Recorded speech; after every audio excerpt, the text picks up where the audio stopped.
She was blind, always love on her mind. Just come on, babe. She couldn't quite figure out what feels all about, so she put it aside all night, all day. And everybody talked about her. Said there must be something wrong with this girl. All she said to them was live your life just like you're young again. No, don't you cry, just get back up again. 'Cause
feels so abstract. Yeah, it's complicated. What you say, the way you act, well, it makes me so confused. I don't know what to do anymore.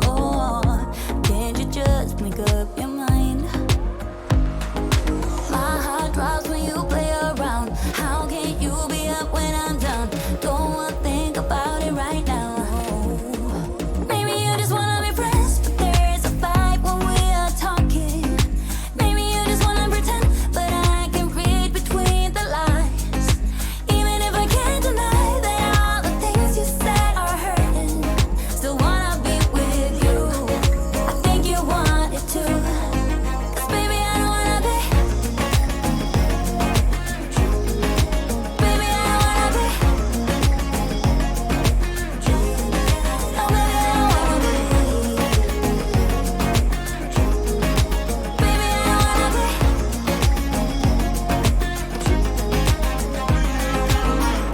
How it hurts to see you smile, like a dagger in me.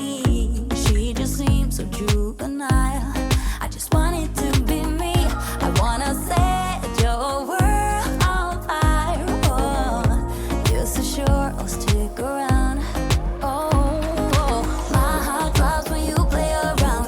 How can you be up when I'm down? Don't wanna think about it right now. Maybe you just wanna be friends, but there is a fight when we are talking. Maybe you just wanna pretend, but I can read between the lines. Even if I can't deny that all the things you said are hurting, still wanna be with you. I think you want it too. 'Cause baby, I don't wanna be. Baby, I don't wanna be. Oh,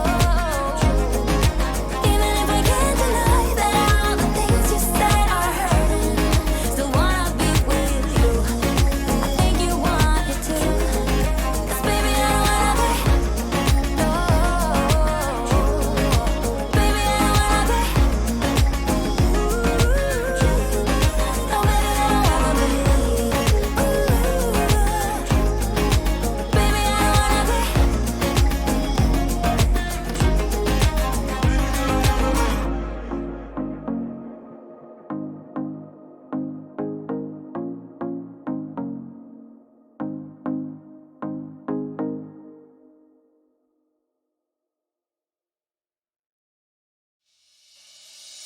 I see something, it's coming up on the horizon.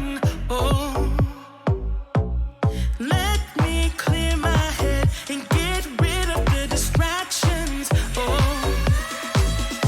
I was done, I was down when I saw you in the clouds. Out of phase, filled with doubt. I was drifting in and out, levitate, fade away. I had left full time and space, but you just caught my eye. Hey, nah, nah, nah, nah. Please won't you come over? Let me get to know ya. Hey, nah, nah, nah, nah. Delve into emotion. Leave us in this moment.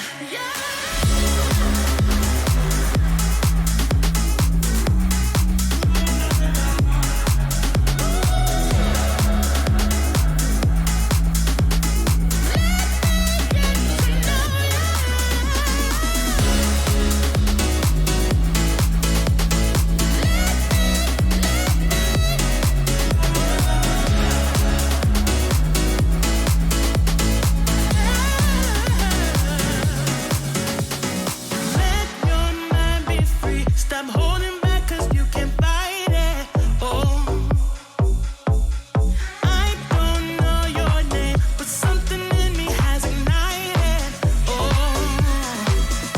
I was done, I was down when I saw you in the clouds. Out of phase, filled with doubt. I was drifting in and out, levitate, fade away. I had left full time and space, but you just caught my eye. Hey, nah, nah, nah, nah. Please won't you come over? Let me get to know ya. Hey, nah, nah, nah, nah. Delve into emotion. Leave us in this moment.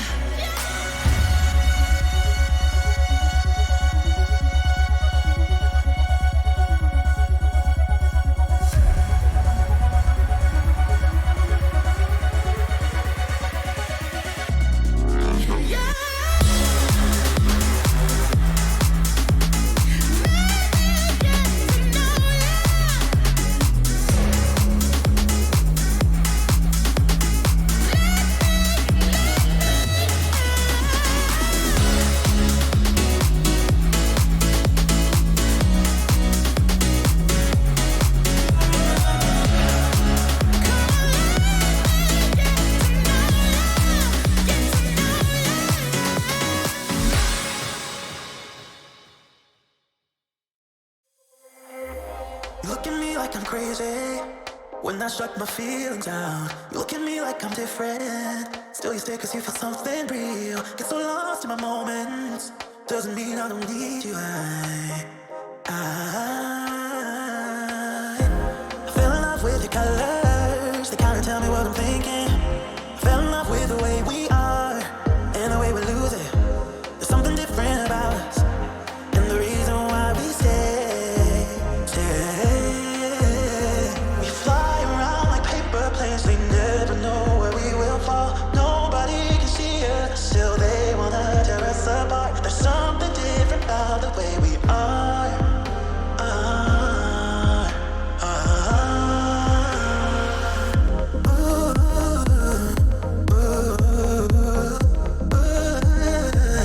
There's something different about us.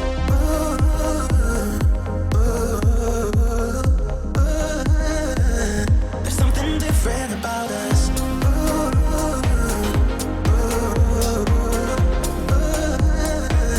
There's something different about us.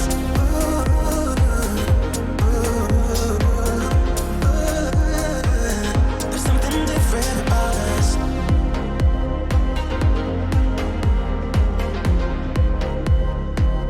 There's something different about us.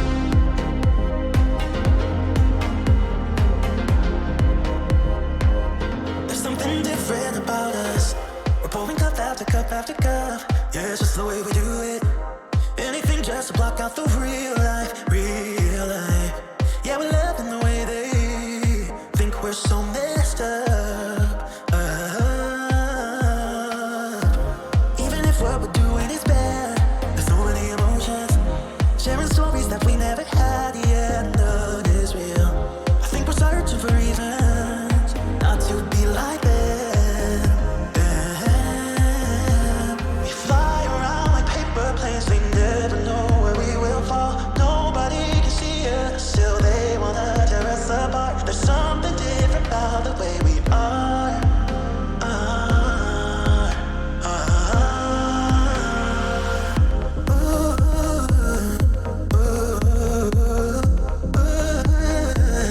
There's something different about us.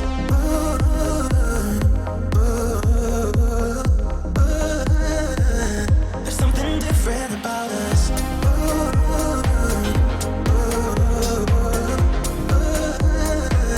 There's something different about us.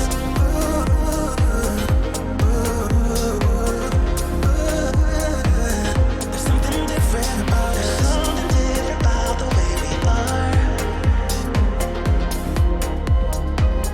There's something different about us. There's something different about the way we are. There's something different about us.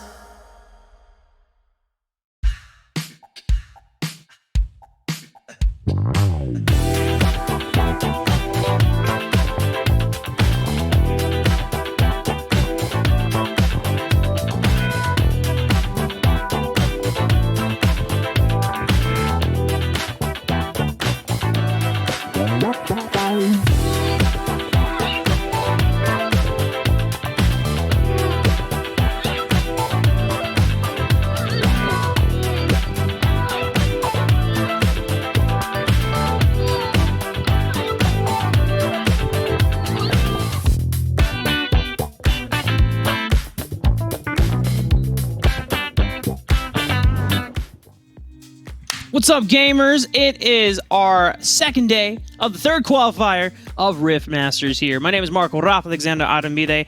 We got no Rafa Square today, but we do have a little bit of a... how should I put this? Any TFT fans out there, one unit is going up in the air because it's your boy Zephyr coming in to the second slot. How you doing, boy? I'm doing good, but I'm going to tell you right now, there are plenty of players out there that might have a problem with that statement. I represent the Zephyr of the past, baby. The tenacity, the attack speed, the true item that came from League of Legends first. But other than that, that's not what we're dealing with here, Rafa. This is Wild Rift, and I don't think it's got Zephyrs either. No, not anytime soon. Although we do have some exciting new items coming in on patch 2.6, but that's going to be for maybe another time once 2.6 rolls out onto Wild Rift. For now, we got to remind all of our lovely viewers at home what this event is all about. We have our qualifiers that are going on for the first few weeks of the month. This is our third qualifier, and these are all leading into the final event that is going to be happening near, I want to say the second week of December, if I'm not mistaken here. Yes, sir. Going to be that second week December final event, the 11th and 12th here. But past that, we, of course, are in our second day. And what that means is we've got best of threes placked aplenty here. All matches from this point onwards, semis into finals, will be that best of three matchup that will probably and hopefully bring you guys the excitement you deserve. Qualifiers and LCQ here on your screen. We're going to look at the prize pools next as well.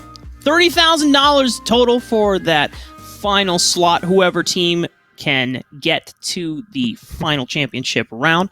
But then, of course, if you make it through the qualifiers, there's a reason why you want to do as well as you can, because you will get a lot of moolah in each of these events here. Plenty of money to earn, but also those points. The teams are still competing for the points that will allow them to place here into our official finals once that comes around, of course. And the last chance qualifier, being the winner of that one, will then go on to compete in the finals as well. So 4 teams. For now, though, the teams, that we have to represent here tonight are still playing for plenty. Yep, we got 4 teams tonight, starting off in our semifinals with the final bracket leading up to it. I believe Who Are They will be taking on Enemy, who just came off of kind of an upset against Immortals after Immortals had taken in dominant fashion the past 2 qualifiers, first place in both of them, but Enemy rocking with the return of Selma after his little mini adventure with Tribe Gaming, substituting for them whenever they needed him in Horizon Cup. And then, of course, their new Dragon Laner in Old School, coming also from Tribe. And our other semifinal we'll be covering today is also Infinity. Chonk Chortle, the winner of both, will then be taking each other on in our finals for the qualifier. Absolutely here. And I will say it's not just the upsets to be found here from Enemy. We also got plenty of upsets. Infinity themselves, they took massive wins here against Cloud9 as well. On the other side, Who Are They? They found victory against Sentinels, which has been showing up quite well here in our last qualifier. So a bunch of new faces, something fresh to put us on our feet here for our third qualifier. And personally, I'm excited. I'm not saying I'm getting tired of the Immortals Kingdom, but like, I'm a fan, but like, maybe not tonight at least. I think what Zephyr means to say is that it's nice to see other teams challenging the throne, right? When we have multiple teams challenging the top 4 spots, how many there are, then it ensures that we're not a top-heavy region, that we have multiple teams that can all challenge for the number 1 spot, representing NA for future events to come. But now we're into the draft here, Zephyr. Bans flew right out the gate. A lot of Baron laners taken off the table, but Ziggs secured for Enemy. Enemy finding that Ziggs in their hands here. We've seen that plugged into the bot lane several times before, when they, of course, had what was DNZO. Now onto Old School as well. Found that in our last and recent matches here. And I'll be honest, you bring up Old School and Selma here, but the focus, of course, in my eyes, will always be towards these top players. Of course, Aloy. Oh my gosh, straight out of the Baron lane yesterday, an absolute menace here. So while, yes, I love the Ziggs, I'm waiting to see what they prescribe up there. Louis, such a fantastic carry Baron laner. During the meta of NA, when it was mostly engage Barons, I felt like Louis's power was kind of shackled. He had the Rock Lee training weights on, but he finally dropped them as soon as we moved into... Why are you shaking your head, dude? No, it's good. It's a good reference. I'll let it slide for now. Okay? He's strong. That's all you need to know. I understand where it comes from now that I'm on my Naruto binge. So, it's a nice moment for me. Who Are They, though, answering back with Graves and Diana. As we've talked about before, Zephyr, we are starting to move into sort of a jungle funnel resource carry meta. A lot of the junglers, especially like Tybe, definitely wants to get his hands on something potentially like a Jax. Yeah, the Jax still could potentially rotate out, but I'd be more than happy to see that find its way towards that jungle here. Absorbs a lot of pressure towards those side lanes when necessary, and can be an absolutely daunting foe, but you've got to give it the time. You've got to give it the care here to make it work. In comparison, for Who Are They? Lots of pressure. Jungle, mid, they are high kill tempo. The early game will be an absolute pinnacle here for this team, especially on that Graves and Diana, which, while yes, can scale into a very nice happy home here once they get those lethality, or the burst that puts them on their pedestal, can still be just as dangerous all game long. Already, who are they? Noticing that Jax can easily be swapped into either Baron or jungle, they're trying to take away Alui's potential carry options, because if enemy decided to go with another champion that helps with the wave clear alongside the Ziggs and the Rakan, you could have had a Jax and Fiora set up, splitting on both side lanes, having a lot of pressure, aiming for turrets. Now, who are they? Taking away the Varus.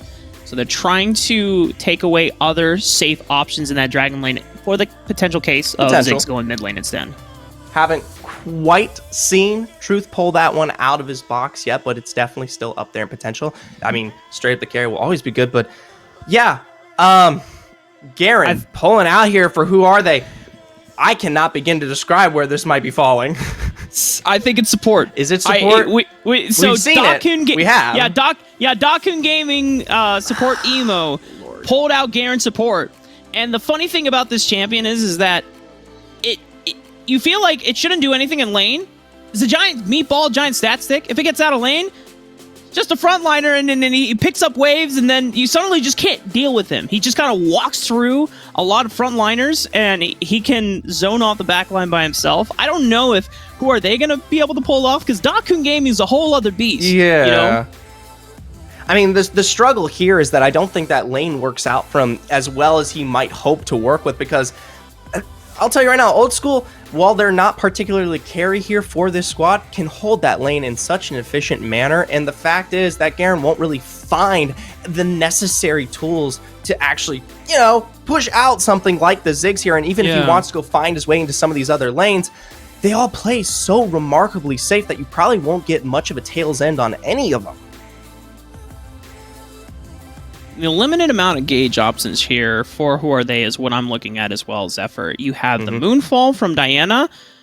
You don't really want to engage with package from Corki. You can use it as disruption and to follow up, but if your Dragon Laner, who is going to be one of your main sources of consistent damage, is also just diving in solo, I mean, that makes me a little scared here, Zephyr, because then who are they running out of DPS options? Right. Well, I will say this. Enemy does have a composition that will definitely play into who are they. They themselves have plenty of engage, and usually that's going to come out on top here, but we're hopefully trying to find who are they can work with in this comp. So if enemy kind of comes in here and they don't successfully find their engage in, there isn't a lot of opportunities for them to work their way out. They definitely are kind of forward facing all into the play there. And while yes, they should be able to capitalize, if who are they peels back, reassesses, they've got plenty of damage to work this one back into their favor.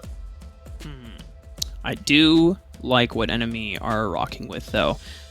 More than likely, I was going to say that the Jax was going to go into the jungle for Tybe. However, I've seen Tybe's Riven so many times. I know that man can play that champion with such finesse, with such grace, that Alui more than likely can take this Jax into the top lane himself. I haven't seen the Darius Jax matchup so before, because most of the time it's really just been Jackson in the jungle taking on like the likes of a Graves, which can and is a very advantageous matchup. You just hop on, and Graves can't really do anything to you because most of his damage is coming from out attacks, right? Counter strike just blocks all that out. You're just relying on his spell damage. But for enemy, you have two powerful split pushers in the Jax and the Riven, going to take over the mid late game, and then the rest, it's just wave clear duty from Orion and Ziggs, kind of hand holding each other and sharing farm in the mid lane. Yeah. So this kind of begs a question here for enemy, because after seeing their performance yesterday against Immortals, this was a team that liked to funnel it through the aggression of both, through Alui up there on the top side, and of course Truth here in the mid. And what I'm getting from this composition is a much slower pace, much more reserved. You just brought up the fact that they're just going to try to clear out most of these waves, keep the dominance in their hands, and then just get to that scaling potential where they can split on the side, run it down in a team fight, find their way towards that end game here. But that wasn't the win condition that pushed enemy towards their victory here against Immortals. It was their early game tempo, their lane kingdoms, in which they found major success here. Now, I'm all for different win conditions. If a team can pull this off, it goes to show the extent at which they are successful. But it isn't what was in their bag of tricks yesterday.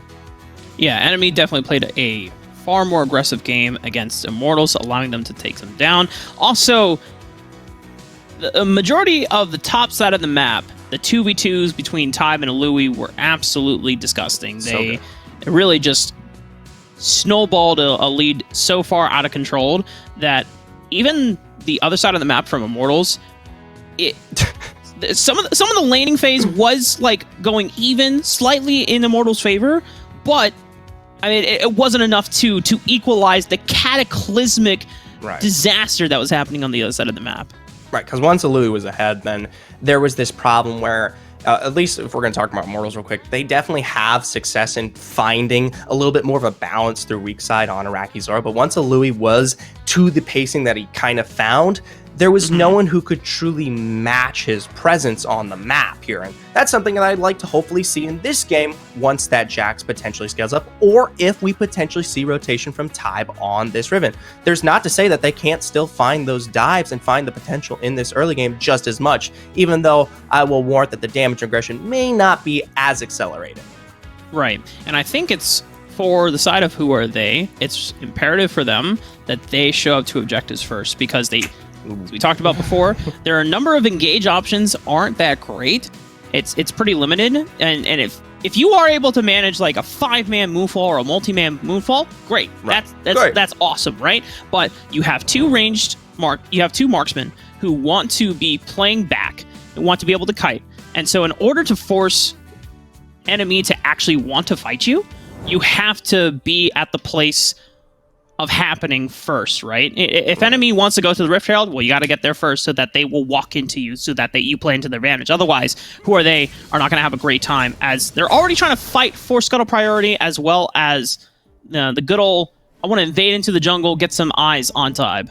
Right, and looking like we'll see that played out there from Kami, finding that straight onto the blue, and hopefully once the rotation comes through from Tybe here, they'll be able to spot that one out. That's the major crux that we talked about very early, but I like this, a nice rotation up from enemy, put some pressure down on Pedro from putting the metal down in the mid lane. That's the beautiful thing about Rakan level 1 and Ziggs level 1. You throw a bomb, you grand entrance the wave, and you should immediately be able to clear it. And then you rotate on up, you catch Pedro out of rotation. Look at this. Louis putting a smackdown up here in the top. A little bit more than I personally expected from him. And that will hopefully bolster this lane that much further. In response... Oh, okay. Wish we saw it. He only burned one summoner spell. It was just a flash, whereas Kami burned both barrier and flash. We also have a 2v2 in the mid lane. Truth and Tybe have a little bit of an HP advantage on testing. Gotta be careful. Wild's just sitting on that edge there as continue to see the level of aggression from who are they. There might be a pinch incoming here. Ooh. See that great entrance nightfall to fall through. Truth over the wall. Limit finds with the flash from Tybe to secure the kill out. Now underturned here. Tybe looking for 2. Oh, yes! Maybe even 3. Tybe is just popping off. Enemy having to wait, the action doesn't stop here. Wild is going wild here, but he has flash backwards. Just one more auto attack. Tybe dash and dip and dodge weave. He's got the broken wings and he's breaking Wild's legs. Oh my lord, Tybe here. I don't even think he was looking for the setup on that one, but the pressure in this bot lane so early, that consistent level of poke then into the pinch provided immaculately. Now we have a problem. That's a 3-0 Riven. And we discussed the presence here that can come out of Tybe when it comes through on these rotations. I don't know what it was, luck, the setup, or anything, but it was perfect. It was a little bit of just kind of everything, right? Yeah.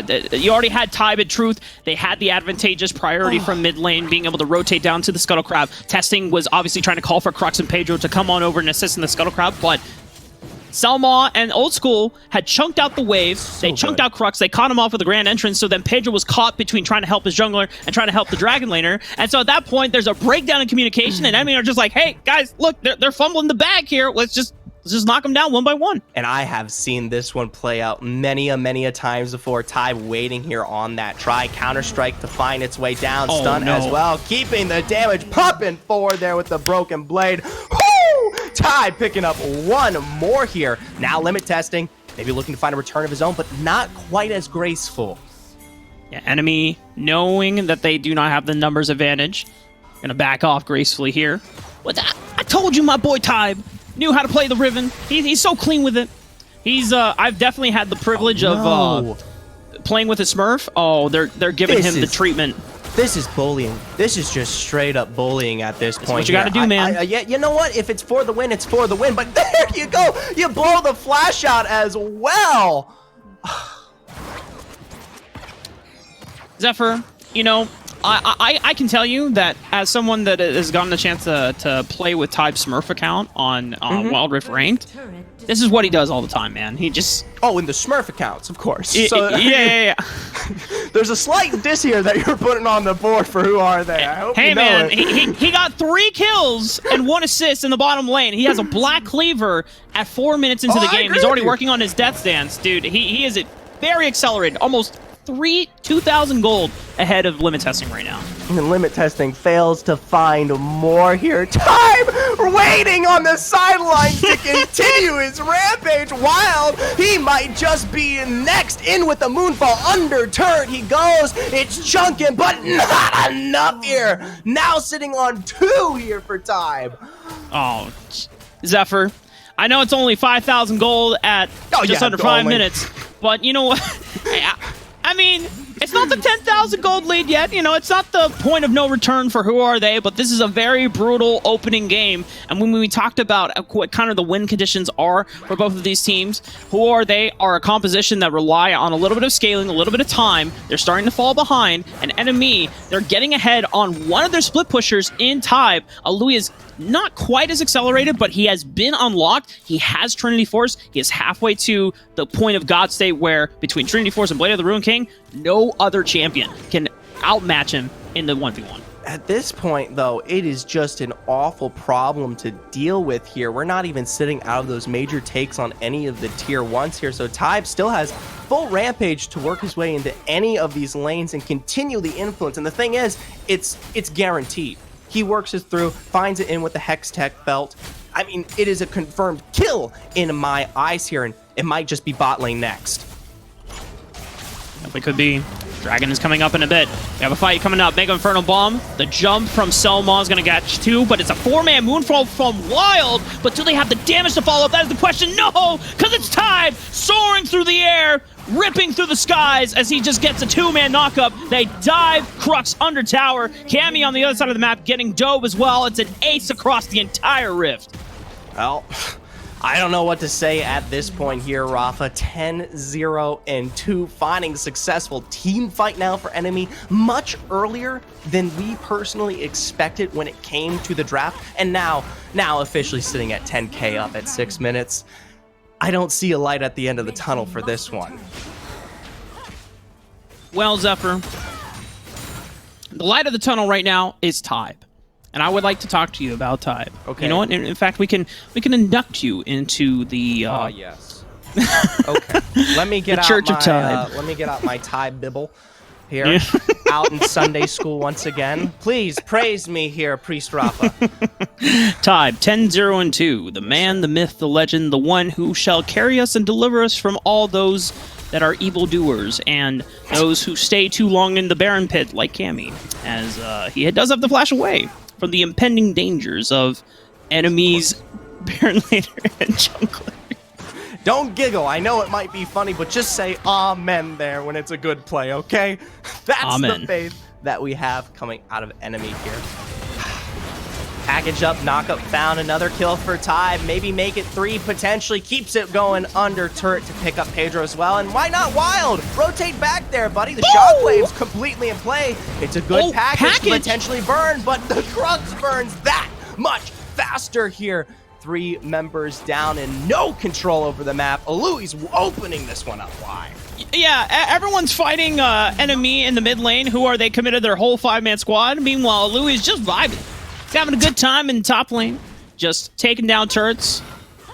He's opened up the base now, and so Enemy, 13,000 gold ahead of who are they. They can just shift a Louis over to the other side of the map, and it should be easy close on out for Enemy.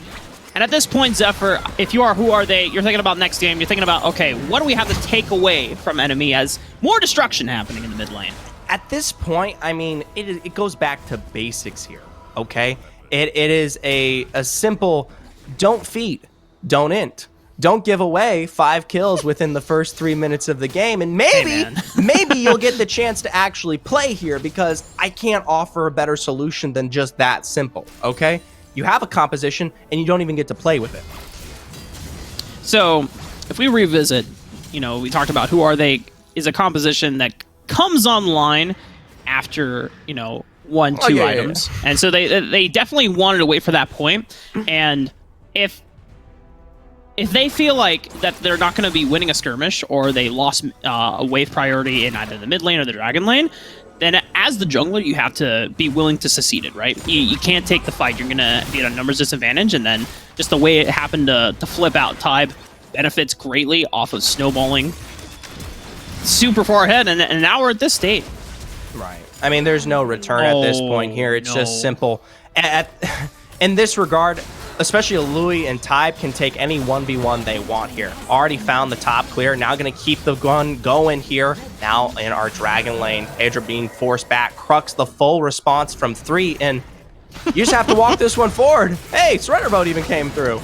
You know what? I respect the dedication to not surrender. Fight it all the way out. You gotta make enemy bleed you for it. You can't just wave the white flag and go to the next game, You gotta make sure that enemy take it away from you. We're sitting at 50 right here on the 9-minute, 10 seconds left. They're gonna try for it, but with those respawn timers being as low as they are, still Grand Entrance Shockwave, a double, while being forced to flash into Turret. And while they might not break 10 minutes here, they're so close. Just barely. 10 minutes and 4 seconds is the final clock. I'm calling it. That's the dead time. 10 minutes and 4 seconds. That's how long they lasted. It's the fastest. They try to survive as long as they can, Zephyr. Now, we have seen stomps on Rift Masters, especially in Game 1, and then the teams go back to the draft. They clean up for the Game 2. Comes out much cleaner and more even game state. So, if Who Are They really just collapsed from that one bottom lane skirmish, then they just have to remember, okay, you know what? If we're going to go for that, we need to have a little bit more early game power. Corki is a scaling dragon laner, but if you want to be able to fight, Lucian is a great character. Varus is a great character as well. Graves can skirmish decently well, but you want something that can have a little bit more stats right up the gate. Lee Sin and Xin Zhao come to mind for that. Right, exactly. And the draft is definitely something to definitely kind of maybe bolster his team back into a position where they could find a win here in this best of 3 here, but they already had a sense of maybe not as early as you would have wanted seeing something like that Corki come through, but they still had the tempo that would play into their favor maybe within those first 3 to 5 minutes here, whereas in my opinion, I was chopping enemy to be maybe a bit more reserved to play into this one a little bit later here. So their win condition was already centralized around, while albeit the draft may have not been perfect, around something more of that early game here. You want them to lean in even further towards the wayside here in what I would consider what was a absolute failure of a performance. It happens, man. Just go deeper. Yeah. Well, see, because if they want to lean into fighting in the early game, they gotta have the champions to actually back it up.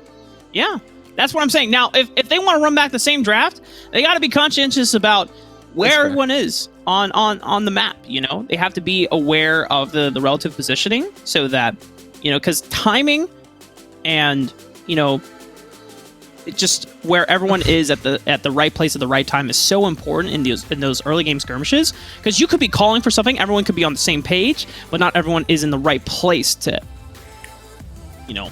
execute upon it. Right. So stunt the bleeding here. If you've got the win condition to play towards it. Don't give away 5 kills within the first 6 minutes here. There you go. Towards Tybe, especially. But I will say, I didn't find a particular lane that came out ahead, maybe other than the mid here, okay? Well, I can give a little bit of praise towards this Diana. While it was not as remarkable because we had such a blowout to be found here from the aggression out of Tybe once it finally came through here, there was at least some presence within those first few moments from that Diana. And that's what I was looking for. That's what I wanted. So it's not all bad. There was some faith to behold. Yeah, I mean, Wild found some great moonfalls, right? There you go. They just didn't have the stats. They didn't have the damage to follow up on the engages, right? If that Diana is evenly is in the same goal state as the rest of enemy or slightly ahead, that moonfall actually hurts, right? Or the rest of the damage dealers from the side of who are they can actually follow up. Well, I don't know what to do on chopping this one out of the block here because you come from yesterday. Enemy has taken down our favorites. They've graced the present. They've deleted what was Immortals already here right off the bat. And that to me spells, oh well, we might as well already have our first place team here. I'm just putting it out there, man. Projecting our favorites for the first place already. I mean, I can respect it. They you know, they swept Immortals. You know, the first game. Not even like a question. They absolutely dominated Immortals. It was not competitive, Rafa. It was kind of destruction from enemy. They came back with a vengeance. They came back with a message, and that message is our new roster is here to play. We're not messing around. We're coming for the big fat stacks. Give us the moolah. Give us the money. I sadly don't have this information, but I would be more than curious to see where enemy stands in terms of the points and what they do shake to lose here if they don't find their way into successfully working into like a finals victory today. Because I know for a fact that you've got teams like Chong Chortle, Immortal, and Cloud9 who have been playing here for the past 3 consecutive qualifiers, and they're still picking up points that have, I won't say it, but I would almost go on a limb and say they might already be qualified to some limit here. That information isn't set in stone, so do with it what you will here. If enemy do find victory night, I'd be very, very interested to see if that puts them in a place for third at least. As long as enemy hit the top 8, they can still qualify for the playoffs. If that is my understanding, correct? Well, you can last chance qualifier even if you pick up that win. I believe it's the top 3 here from our first 3 qualifiers go out in terms of the points, right? And then what is the last chance qualifier, that team coming into it as well. Okay. So even if the points aren't enough here tonight, they still have the chance to play through that. And if they perform just as well as they are here in our third qualifier, if we don't get qualifier number 2 enemy, perfect. They've got a shot. Bingo. That's the magic number that enemy are looking at. Flex on them. I wish we had Kangas here. Yeah, I was about to say, Kangas can do it much better than me. I'm bolstering my appearance by scrunching my shirt up. Me too. Just you can't even see it because it's so dark. It's just blending in with my dark background that I've got going on right now. That's on purpose, ladies and gentlemen. We're catfishing here on the casting deck. All right, draft's underway here. Enemy, who are they? Plenty to shake out here. Potentially find some fixes towards the who are they comp. One notable band that's already found its way through. They don't want to see it. Actually, 2 here, both the Riven and the Ziggs.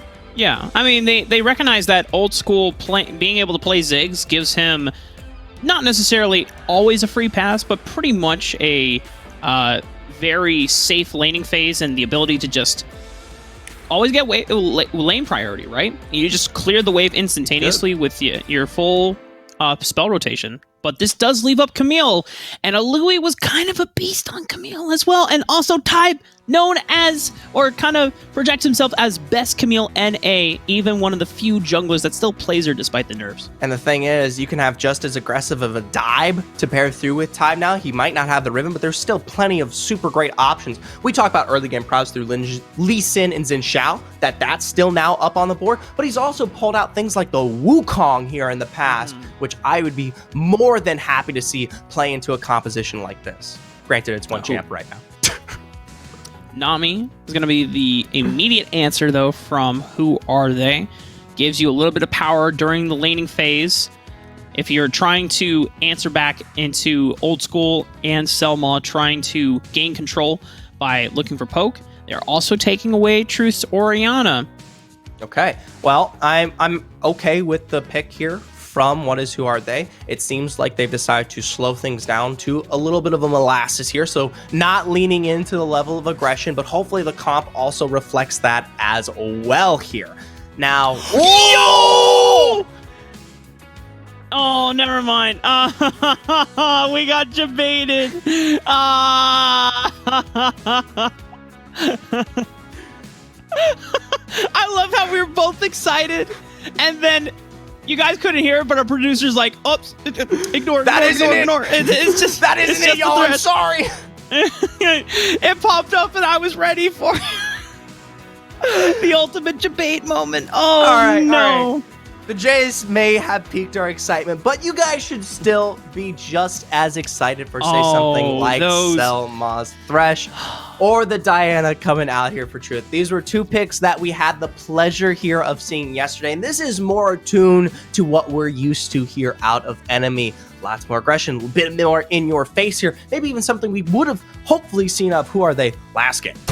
Yeah, Truth is a, despite Truth having a reputation of playing a mean Katarina alongside the likes of Molly Uwu from Sentinels.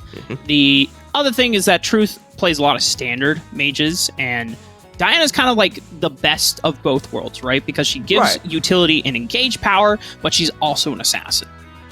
Well, for now, lots of still left up on the board. We still haven't answered the question of what we might be seeing out of Old School here. Personally, Ziggs has been the name of the game here for Enemy, and while yes, we did see him pull out the Caitlyn yesterday, I won't really say that that was the kind of pillar that found Enemy their success in their games against what was Immortals, but still plenty of really great options still left on the board. If you want to go more of the standard route, you still have those Varuses. If that doesn't get banned out here, that's a massive pick that has been pulled away here from Enemy in the past, can still find its way through. Varus is still up on the table, so could be something that Old School slides right back into. Yeah. However, a lot of these bans that are coming from Who Are They, like between Senna, Ziggs, Ashe, and now Caitlyn. They're trying. I understand that they're trying to limit Old School's champion pool, but there's still Varus. There's still Xayah. Like if they're trying to limit in terms of utility picks, Varus still has Chain of Corruptions. He's still poking you from like 2 screens away. So you can't really ban out Old School at this point. So as long as you feel comfortable in the fact like, okay, well, you know what? We don't have to deal with Caitlyn because Caitlyn's low-key busted, and Ashe has a lot of engage power that can facilitate the rest of enemies' stronger carries. And please, I'm holding my breath. I don't know, because last time it was a hover pick and they messed with us. It's been there for more than 5 seconds, so I think you're correct. Okay! Woo! We're getting our first Jace! Let's go! We have the double poke comp Zephyr! We have Jace, and we have Varus. You poke them low enough, you siege, and then once they're low enough, you go in there, dive city with Diana, Camille. Oh my god, it's all coming together. It's beautiful. An absolute chef's kiss here at the composition. It plays out perfectly. They were trolling us for a little bit, but they heard our cries. They heard our whispers distantly away, no matter where they be, and they still picked it just for us, Rafa here. I gotta say, though, in response to close this one out, the Darius once again will be coming through here towards the top side, which begs some questions. I don't think it might have been the absolute strongest here. And now that you're playing into that Jace, he's got plenty of room to work you down here up towards that top side. And the Yasuo to finish this one off in the bot lane. I don't know if he's going to be having too much of a good time here against all that poke. Bro. The 2 items, power spikes coming online for both Jace and Varus. I'm actually curious to see who's playing Jace, first of all, because I know in the immediate attention would be, okay, Tybe, it's his Camille. Obviously, he's going to play it. And then you want to put Jace in the Baron lane. Right. However, I have joked with Yikes and Tybe, and I think Sheesh as well, and T-Tigers about, like... Play in the jungle. Yeah, but, dude, let's play Jace in the jungle, man. And honestly, his hammer form damage numbers is absolutely bonkers. Right, it's got the static cleave. field... Yeah, so yeah. I think I told you I feel like before we that- had this conversation. Yeah. Yeah, we did last weekend. Static Field at max rank does 420 magic damage per second, over 4 seconds. That's 1,600 damage just for free. Like, what the heck? Not even building any AD, so you could build them like a bruiser. You could just dive the backline, you slow them with to the skies, and then you just zap them with Static Field, and they're just dead. Bonker stuff. I would be excited to see it. I would more than like the Camille though, just given the the level of rotation that comes through on Camille in comparison to the Jace here. And I already think the Jace lane's going to work out wonderfully throwing it into the Darius here. I don't think he's going to have that well of a time up there here. So maybe not as exciting. But I just realized, Zephyr, who are they? Is Darius their jungler? I just realized they have a weird jungler as well at this point, right? Oh yeah, they do. we got so caught up Sorry, with the there's Jace. a Jace over there. I was busy. Sorry, we were fanboying over the Jays. We completely missed the fact that there's a Yasuo, Darius, and Twist of Fate all in the same game. So one of them is going into the jungle. Because there's no way in hell that I'm seeing a fish or a wind-up clock robot in the jungle. There's just no way. They don't got hands. They don't got hands to make this one work for them here. And I wouldn't particularly like to see my Bistro Pirate in the jungle as well. I think he holds a lot of presence towards potentially, well, where would he find his way through, though? Do they throw him into the bot or something? I mean, Oriana's your mid. So Oriana has been played in the Dragon Lane before. Dienzio was the first person to bring it out during the Summoner Series. Also, Sentinel's Rest has played it before. So in the very same context that you can play certain control mages like Brand, Ziggs, and Veigar now as well in the Dragon Lane, although we haven't seen any Veigar in competitive play, as to my knowledge yet. Right. We're going to have Tybe's Camille in the jungle, so it's not going to be the Jace jungle, but you know what? That's fine. We're still getting... Now that is an interesting start here. This levels the control that you usually find yourself at disadvantage here, because now, they're working their way straight into the invade, fall through a little bit of the moon, straight onto this red buff here, and Limit Test and Pedro, they're looking lower than low can get. First blood to be found. Pedro now the next to fall. 2 kills on the board here for enemy. That's so filthy from enemy. As soon as they see the Yasuo jungle loading up, they're like, all right, you know what, guys? We're going to put this guy into the dirt. Put Old School on the Baron side of the map so that he's not being denied farm. He's not in a 1v2 because they know they're probably dedicating people to help the Yasuo get the first clear out, right? You dedicate all these people into that jungle, and Louis is going to be gracefully missing out on some XP in laning phase, but he already gets some because they get the kill. And straight on to Kami he goes. 2v1 there, already looking so low. I can't believe what I'm seeing here. It's like Old School and Alui have switched sides, and now the dive to follow here in the Baron lane. Pedro, the Blight, the burns ticking, and it's the arrows to fall here. Yeah, Tybe saving his flash and his hook shot to make sure that he can get out once he tanked enough turret shots there. Oh, but the Yasuo gank Zephyr! Here it comes! Testing has arrived! He's arrived, but now he looks for more. Does Louis have the execute? He does! He only picks up 1. He just had to walk in the bush there. All right, you know what? That invade was so disgusting. I want to see it again, Zephyr. Let's just take a look at this. So Truth already evaporates the first wave, making sure that Wild is going to have to give up some CS in order to collapse onto here. Pedro's also trying to deter with it, but because Selma is here, Tybe is here, they are all participating here. And I misspoke before. Alui is already in the Baron side of the Dragon side of the map, which is why he got all that XP in the first place. But 4 members, and that's another kill. Come back to grace our present with another kill here, found for Old School, finally finding his rotation back towards the Dragon Lane, taking actually advantage of the little lead that was particularly found there towards that top side, now converting it to his own lane success here. And you've got Truth shadowing, waiting to maybe make something happen as They are running them out of this lane already. Truth is going to pop the Moonfall here. Tybe is right there for reinforcements, testing, trying to build up those Steel Tempest stacks. He's got Finds the it. last breath. Can he get one more auto attack in? Unfortunately, no. Truth and Tybe a little too ferocious on the back end of that one. They have more stats as well. Limit testing, I can respect this Yasuo pick. Unfortunately, enemy, they're punishing it super hard across the board here, Zephyr. Yeah, absolutely here. And the fact that it's finding its way in through the jungle of all places here. We talked about what lanes we might want to find rotation in for, and I definitely don't think that would have been the best. For now, Pedro on his way out. You know, this is Jace, by the way. And already a Louis building towards that Huh. By the way, we got a switch if you haven't noticed. Pedro here, Kami, they've switched out. Pedro was our support from last game. Oh yeah, true. That didn't work.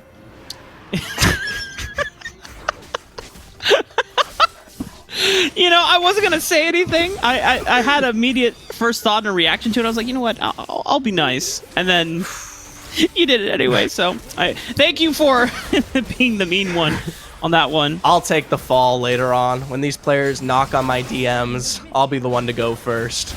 I'll stand for my tape and whoa!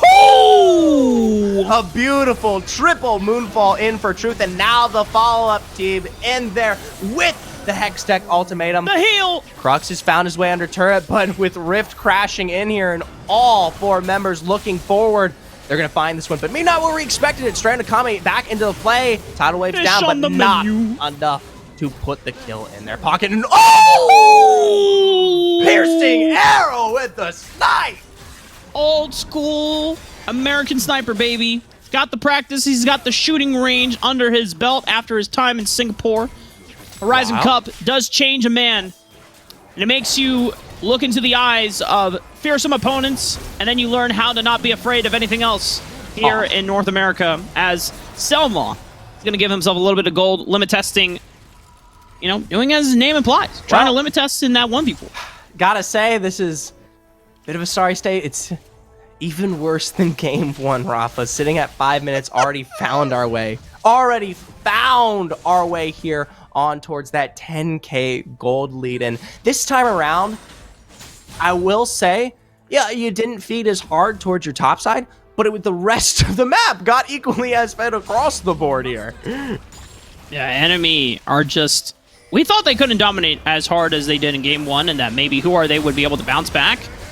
That's not the case. Limit testing does find this kill, or not a kill, knock up into last breath, but oh my god, Zephyr! 3-man Moonfall! The Shockwave is not going to connect either. Crux is left to run to his own devices, trying to run to the support of his teammates. Pedro's here. He does find one back for Who Are They? Find 2? Can he get a dunk? Another one. It's another refuse to surrender. The camaraderie and the spirits of Who Are They? They're trying to fight through it. I wonder if someone's just like, all right, just throw up the FFO. It's like, no, come on. Play it out. Relax. It's okay. Well, they're going to keep playing this one out, whether they like it or not here. And yeah, I'll give credit. Pedro comes in and finds the one. Meanwhile, they lose towards their top side, and the kills that come back to present themselves are more than enough to levy the field. So, Zephyr, Yes, at this Father. point for Who Are They? How many times would enemy have to throw before Who Are They are back in the game? How much gold per kill, by the way? Just a question. Just casual. You know, well, with the shutdowns considered in mind, I think it's like what, 600, 800, Yeah, okay. potentially. For the first batch, right? Yeah. So at least 6,000. Yeah. Underway though. Another fat engage here from enemy, and they've already found 2. Selma is going to fall there from a bit of the bleed, but the rest of the team is already gone. So, you know, I digress. Tybe getting in the face of limit testing, 1 level of love. He's got the Steel Tempest, looking for the... beautiful. Oh, but a Shockwave? Oh, but he doesn't feel confident to take the last breath on top of it. Crux, given the potential setup, but limit testing was so low, he wanted to get out scap-free. Truth says no, not gonna happen today. I gotta give props there at the time though. That was not as clean as was to be expected, but a great playthrough on the Hextech Ultimatum came back to bite there for what was limit testing. Now, Chains of Corruption, Wild Crux will slow down. Yellow card onto Lloyd. Lantern is available. Can he find it? The axe! Woo! He is safe, baby. Now, Truth and Time, they're going to look to capitalize. They know those windows are down. There is nothing for Who Are They to work with here.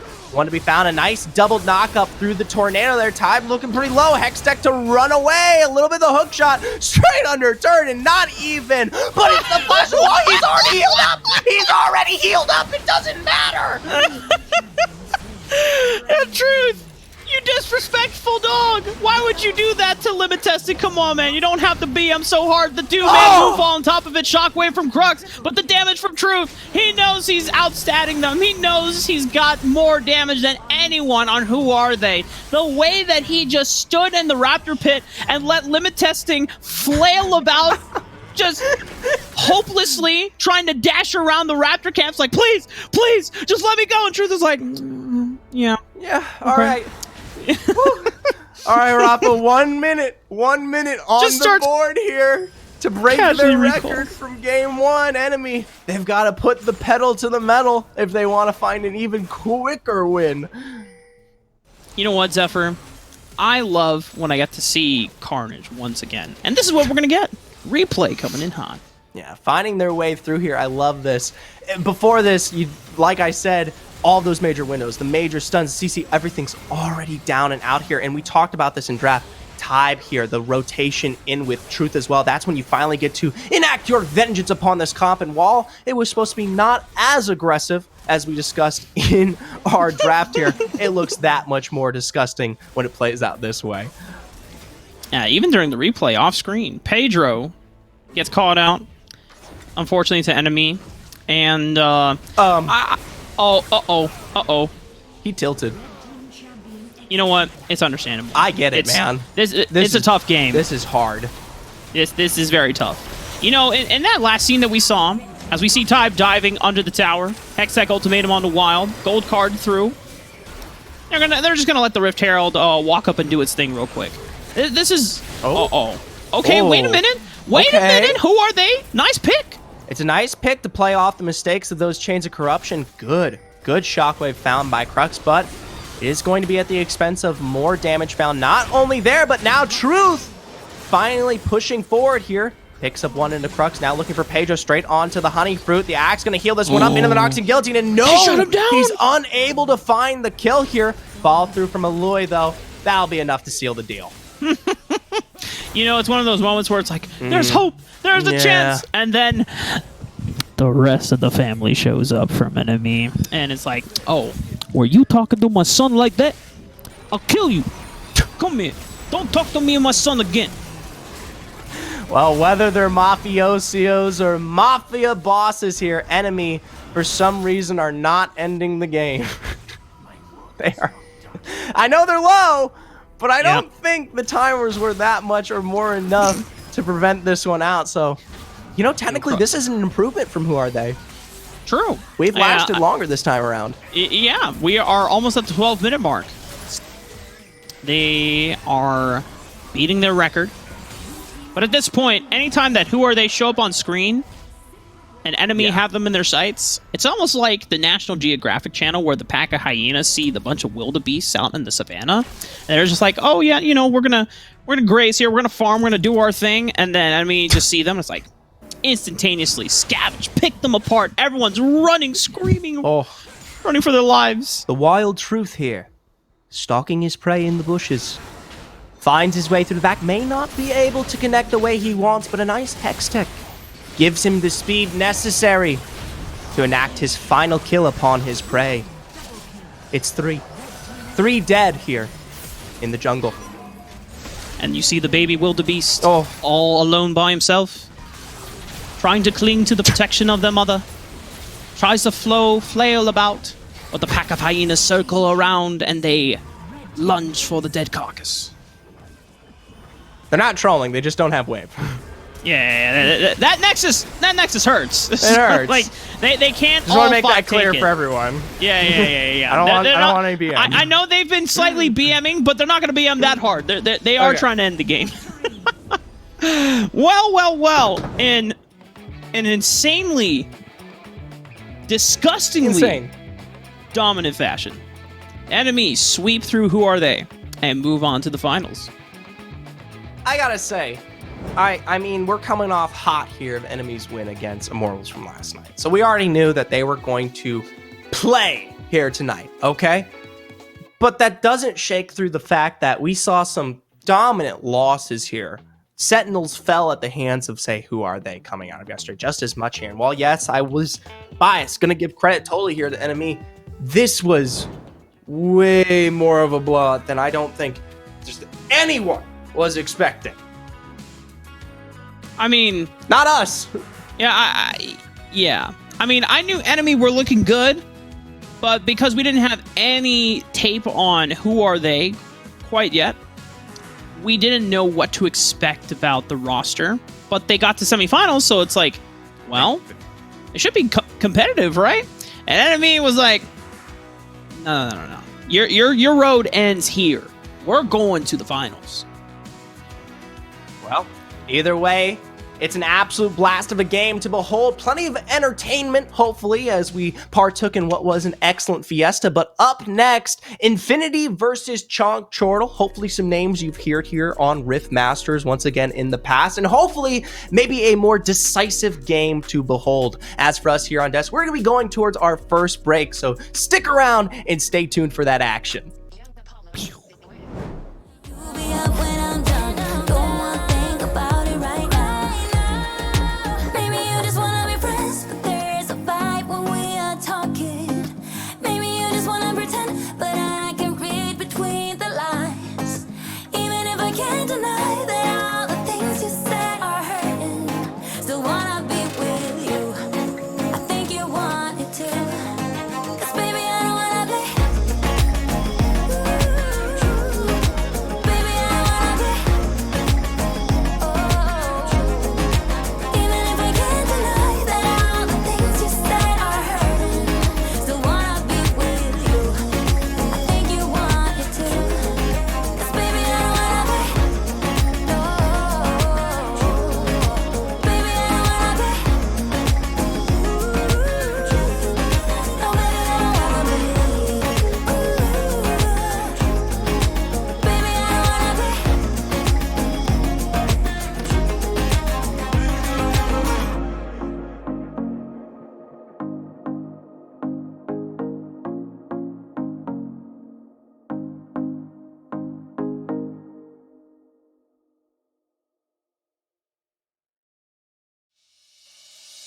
I see something, it's coming up on the horizon. Oh, let me clear my head and get rid of the distractions. Oh, I was down when I saw you in the clouds.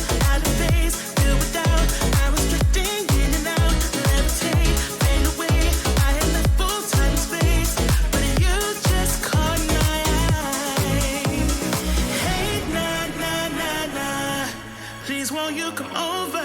Let me get to know ya. Hey, nah, delve into emotion, leave us in this moment.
to know ya.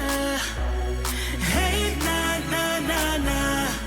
Delve into emotion, leave us in this moment.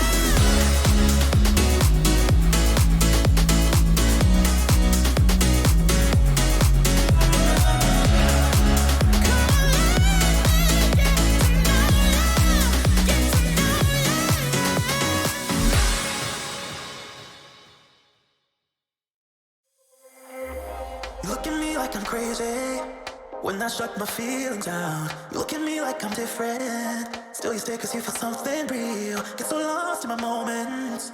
Doesn't mean I don't need you. I fell in love with your colors. They kinda tell me what I'm thinking. I fell in love with the way we are and the way we lose it. There's something different about us and the reason why we stay. We fly around like paper planes. We never know where we will fall. Nobody can see us. Still they wanna tear us apart. There's something different about the way we are.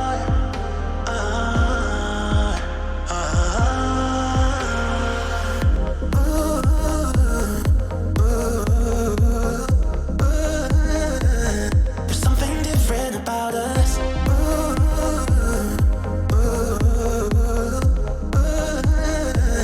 There's something different about us.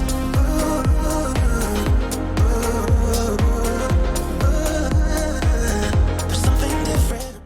And lo and behold, the Rhythm Master, the Camille Extraordinaire, the Wukong Maestro himself will lay down upon thee the blessing of Jungled Gap, teaching us of Typal 1613. Oh, hello. Welcome back, everyone. We had just finished our Typal reading for the week. You know, gotta put it in after a divine intervention of a series from Enemy and the crew. They move on to the finals here, Zephyr, and this means now we're waiting an opponent in Infinity or Chonk Chortle. Infinity v Chonk Chortle here. Chonk Chortle, hopefully a team that you guys have heard has competed through our last two qualifiers and has found some remarkable success. Second in the first one, third to follow here. Infinity, while they themselves have not been as intense here as Chonk Chortle, have shown up big, notably with their massive win against Cloud9 yesterday. Infinity, in the game that we saw between me and Dia earlier on that day before they took on Cloud9, showed a very aggressive early game playstyle. Very much on the skirmishing. And so far from this composition that they've drafted, I know the Graves, the Alistar, and the Renekton have this potential to get right into your face early on. You have some CC follow-up from the Diana Moonfall, and then of course the bullet time for Misfortune. It's not a character that we get to see too often, but for Chonk Chortle, Zephyr, I'm looking at this Zed. I'm a big Zed fan in this meta right now. Fat Cat has come through. Quite literally, we saw it yesterday here on that Zed. And overall, across the board, from qualifier to qualifier, the improvement we have seen out of Fat Cat, truly becoming more of a reliable carry for his team, makes me have complete faith here in this Zed. I mean, to play through this one, you've got to have complete and utter dominance over your skill here, especially into the face of, say, something like that Diana, who will be looking to just much or more when we talk about playing towards those team fights. Gene does have his work put out for him. It's going to have to be precise timing on the stasis once he rushes it, as well as the Moonfall to try and counteract it. Black Camel returning to the Riven. In their series yesterday, the game one against the old Doo-Doo-Doo roster with 7 p.m. Premonition and yes. Black Camel looked definitely out of his comfort zone in the very first game, but then came back to life in games 2 and 3, both on the Jax and the Riven as well. Looking forward to seeing him try and find success once again. But Infinity are... There it is. Yeah.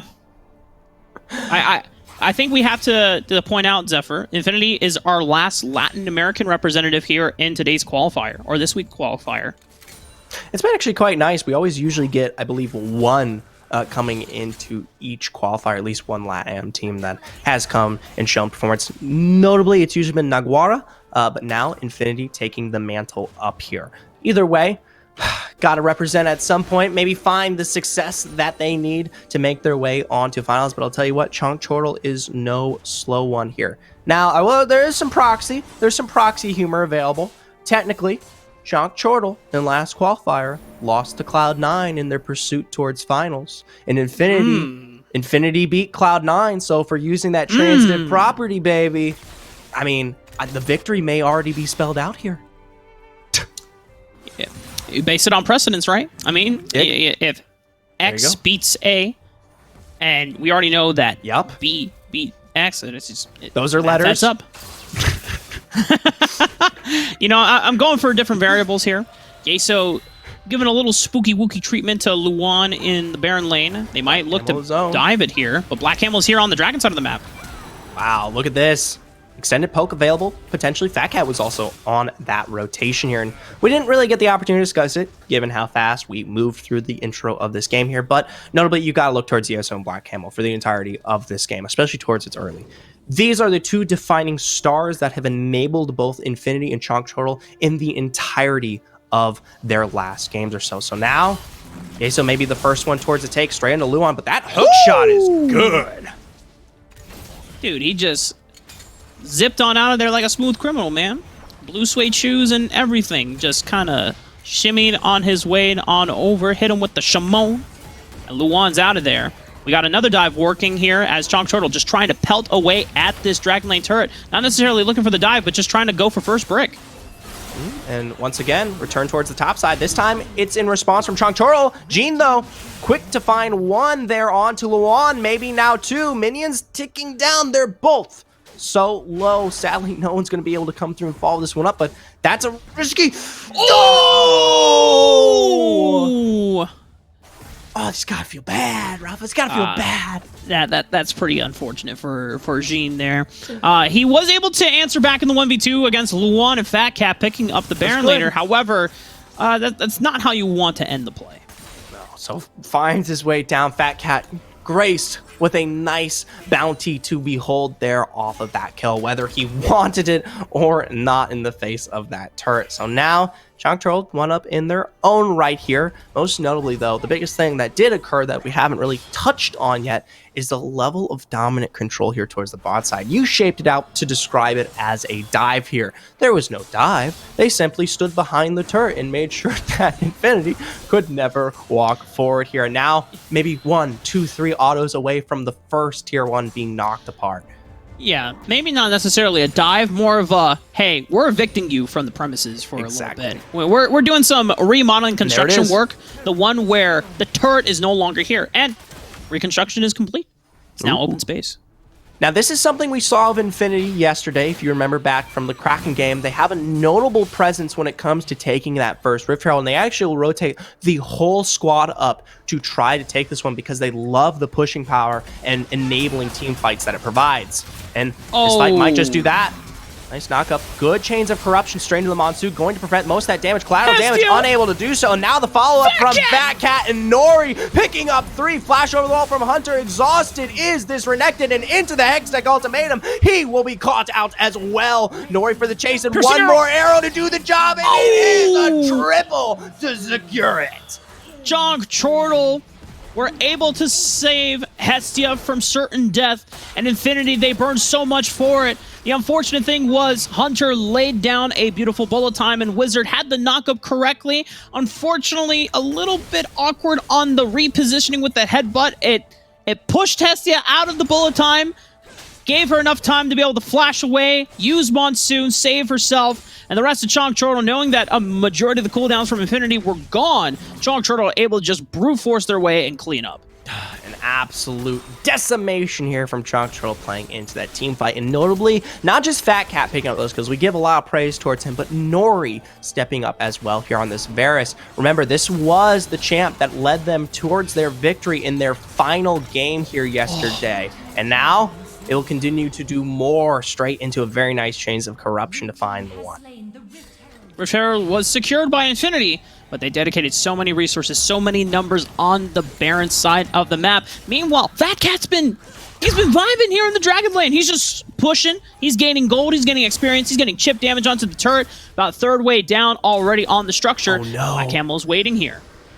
I believe Yesa was able to kind of sniff this one out here, but they're going to try cheese it either way. Recall comes through, Madalex. They don't have quite the numbers advantage as they once behold, but now, towards top side, it's a return here from Infinity. Hestia, can she get out? No. Jean is just still on the pursuit, already answering on the Nori, but a beautiful tornado, but Jean answers back, both with the flash as well as the barrier. Meanwhile, a dive was happening on the Dragon side of the map. A Black Camel, Fat Cat deal away with Madalex. Infinity, though, they're quick to pump this one back, throw the rift towards the mid. They are going to be able to break this tier 1 here, so they at least get some level of return, and technically, they picked up the 2 for the 1 there. I think they come out on top, even if it is the tier 2 in the bot. Infinity are going to be able to somewhat stabilize the gold deficit that they are experiencing from Chonk Chortle. It's only about 6,000 ahead for them. There's still plenty of time for them to make up for lost ground after the early game skirmishing and a lot of the resources that were invested into just accelerating the Dragon side of the map for Chonk Chortle. Infinity, you are looking at Jean right now, who has been really one of the main playmakers for not only this roster historically, but also within this game as the Diana. Right. If we look towards past games here from Infinity, when we talk about Jean, especially compared to Fat Cat, a lot quicker towards rotations and kind of shoring up the weaknesses of those side lanes, using advantages found from the mid here. And while I will say Fat Cat is on his A game tonight, now they'll take it toe to toe here, and whoo! Fat Cat's got damage to spare, baby. You know, Jean played that as well as he could, but Fat Cat has a little bit of the stat advantage there. He has a little bit more gold in his pocket, and is just being able to shred down Jean. No barrier, no flash means that there's no other defensive utility spells that Jean can rely on to survive the 1v1, and that means without Jean, Infinity don't have many strong members to kind of push back Chonk Chortle for being able to invade recklessly like this. Oh, and this is just as reckless, if maybe not worse. That Gargoyle is going to have to come out there. They pull Hex Tech Ultimate and push one Tornado to stunt the back here. Now, tier 1's down here across the board. Just waiting on that mid to fall for Chonk Chortle to open this map up wide.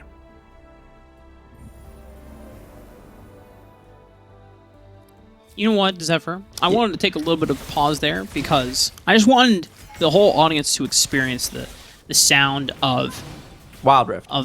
Yeah. Not only Wild Rift, but also the... My breathing. The advantage that Chonk Chortle had. Once you deal with Jean, you have pretty much complete control of the map. No one else on Infinity's side can match up to their specific counterparts here, and so you are really relying on making plays through Jean. Coming off of that back there, not as aggressive. Now, granted, we didn't have Fat Cat directly step into toe-to-toe there with that 1v1, but hey, bodes well. You talk about Jean being that major member that needs to go away here, and this might be their take to find a return here. Jean in, Moonfall to pull 2. It's a good stopwatch, but it's straight over the wall there. Sadly, the bullet time unable to find what it needs. Infinity, they had the right idea. It was good. Unfortunately, Nori plays it insanely well, as you already called out, both using the stasis and flash. And that means that Infinity, they burned 4 ultimates there. So they don't have any other major team fighting spells to go for a second fight against Chonk Chortle, especially in this choke pit. Oh god, leave Hunter alone! Yo, Chonk Chortle, relax! He has a family! Not anymore. He can grace them when he finds his way up to the heavens there. Now Chonk Chortle, not just the tier 1, not just the kill, but also the Rift. Some major plays found there off of what was Infinity's take. Gene, though, potentially looking for a response. Yeso to follow, but they just don't have the mobility to keep up with those two. Unfortunately, Moonfall was not available for Gene quite yet, so he couldn't make the initiation play. Was trying to keep them interested for the most part, but Chonk Chortle, very aware of the impending reinforcements that were on the way to assist Gene in that potential skirmish on the Baron side of the map. Chonk Chortle are hitting that 10,000 gold advantage mark relatively soon. If you look across the board, Gene is the only one that is remaining somewhat... Actually, take that back. It's actually Yeso now is remaining somewhat competitive with his counterpart. Everyone else, though, has at least 1,000 or 2,000 gold ahead. I mean, geez. Nori's almost 3,000 gold eclipsed over Hunter. And at this point, it's tough to play back in there. If they can find great team fights, maybe I would give it to them. But when they're splitting you apart, picking you one by one there, you don't get to work through on that wombo that you had that much grace on before. Thankfully, there it this is. time it works. It does find only one, though, and with those windows down, it's only the Dominus to front this fight out here, and the damage to follow as Fat Cat arrives is too much. Monsoon keeping this team healthy as Hunter's the next to go. Gene over the wall, straight into the midst here. Zed v Diana, the two kings, and a nice Zonia's to prevent the Hextech ultimatum, but it only bids the time closer to your death. Yeah, Chonk Chortle, once they saw that Infinity pretty much invested everything onto Nori. Nori's like, all right, you got me, but at what cost? You know, like, all that you have for now a drop opened of blood. up. Exactly. Nori just smiling with his Infinity Gauntlet right now. Well, they smile a little bit harder here, finding the two. Tier 1 now breaking open the base in the mid, and that gives them complete rotation here for the enemy side of the jungle, which I would say it's the enemy, but it's both, and completely owned over to Chonk Chortle. They've got both sides of the map now here in their favorites, and you talk about that lead earlier, well, it's found now on everybody. 14,000 gold total ahead for Chonk Chortle at this point in the game. It's not the huge shutout that we saw in Game 1 from enemy against Who Are They, No. but, you know, despite it is 13 minutes into the game, Chonk Chortle, not necessarily that close into closing it out. You know what? You know what we see right here, Zephyr? This is what we know as the sacrificial lamb play. Luan is giving his life so that the rest of Chonk Chortle can secure the Baron on the other side of the map. Don't tell me it gets out. Don't tell me he gets out. This is what I talked about earlier. What kind of mobility do they have to secure this one? Oh my god. You're dirty. You're dirty. You're just mean here. And now Chonk Chortle, knowing most of his expend, it's a good bullet time straight in there. They find the one on the Luan. Keep this one running forward. Tornado's going to stop him, but it doesn't prevent Gene from connecting with the dash. That's two big hits to hold, and maybe more. Straight on the Fat Cat. Death Mark to come through. Unable to get the knockup that he wants. And now Wizard going to pay the price as well here to even this one out. All right, Zephyr, do you want to hear the good news or the bad news first? Hit me with the good news, brother. All right, the good news, we saw the best ultimate from Hunter this entire game. Because he got to sit behind the pit, and everyone just corralled in there, and Hunter's like, oh, it's beautiful, it's my time to shine, and just go, ba ba ba ba ba ba ba ba ba ba. God bless. Yeah. And because of the Serelda's Grudge rush that he teched into us, which was something that we saw from Luna's, from Roaster Y during the Horizon Cup. Right. You know, it's great. You slow everyone in the entire field so that you can ensure you're getting more waves of damage from that bullet time off. Fortunately, the bad news is that there's just not enough damage because Hunter doesn't have a second item yet. Hey, that good news sounded really good. Calm down. Yeah, I mean, it did. It was super sick. However, Chonk Chortles are very, very far ahead. Well, they might not be that far ahead. This is quite the aggressive take to behold, and Jono will fall as a they're hitting the result. base. So to chase this one out, and oh, you're right. What am I talking about? Game's over. Game's over. Ah! Zephyr, you're Baited getting me. a little Baited me hopeful too. there. It's like, hey, Oh, they're on the hey. run. They might have that. I'm like, Hey, that's good. Not quite. he doesn't know Pepe left. He doesn't know chat. I didn't. You can berate me all you want there. I didn't. No. Wow. I gotta say, this has been quite the series of games here, and it's not as crazy as a blowout here, but you've gotta look at that. Whew. 28,000 Fat Cat. He's chunking. Dude, he's living up to the name. Fat Cat, fat damage. I mean, sheesh, god damn. And we had to give credit over to Gene, though. 18,000 damage on the Diana as well. So, and then we already pointed out, right? He was the only person that was...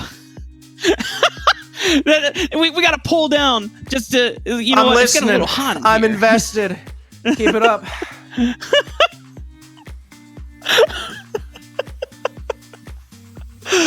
This is what happens in voice calls. Whenever me and Zephyr like hang out and catch up after like not talking to each other for like what, Several 2 months? Several months. Zephyr just always just starts to push all of the buttons that just make me sweat a little bit. I'm just like, oh goodness. Don't sweat too hard. You've got 2 shirts on, buddy. True. We'll make it 1. True. Oh. Wow, it's getting hot in here. Oh man, this is. All right. Infinity v Chong Chortle, baby.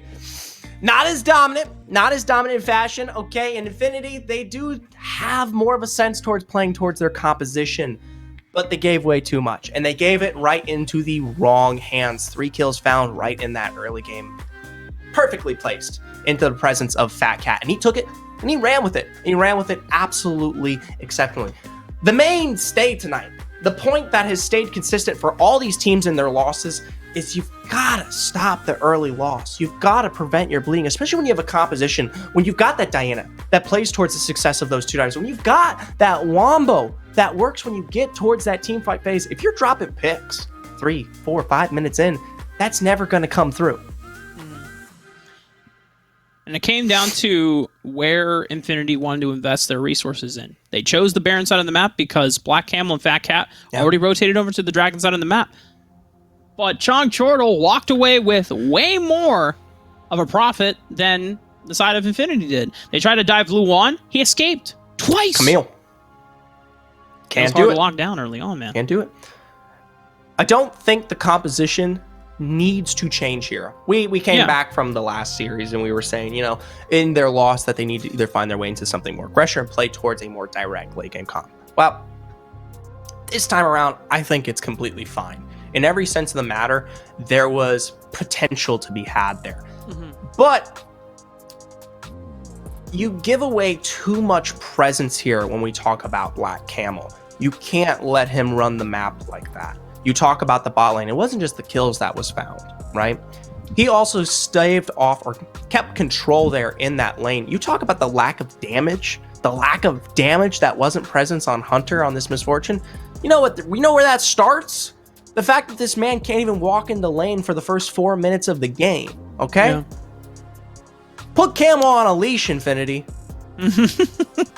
Don't let him just. Yeah. Don't let him run around Hunter and Wizard and just deny them access to their main home in the Dragon lane.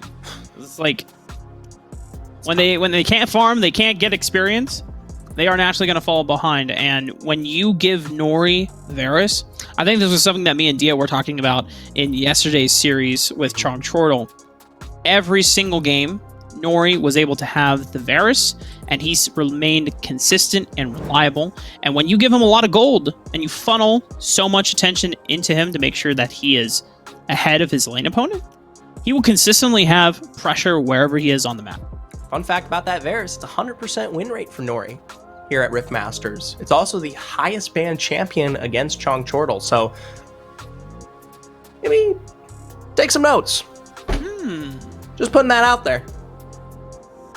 They're not here. They've already probably drafted, but just maybe if you want to take something away. Granted, I definitely think Chongchortle is much stronger to play through their top side of the map rather than Nori. Nori is a win condition that can come online whether it is necessary or not for Chongchortle, in my opinion. Right? If it's there, that's the icing on top of the cake, baby. Yeah. I mean, but if you ban the Varus away from Nori, I mean, it's like... Oh, he's got plenty. Yeah. That's picks. always the things. That's always something that you have to keep in mind, or I think everyone should keep in mind when we ban away like champions that have high win rates for these players.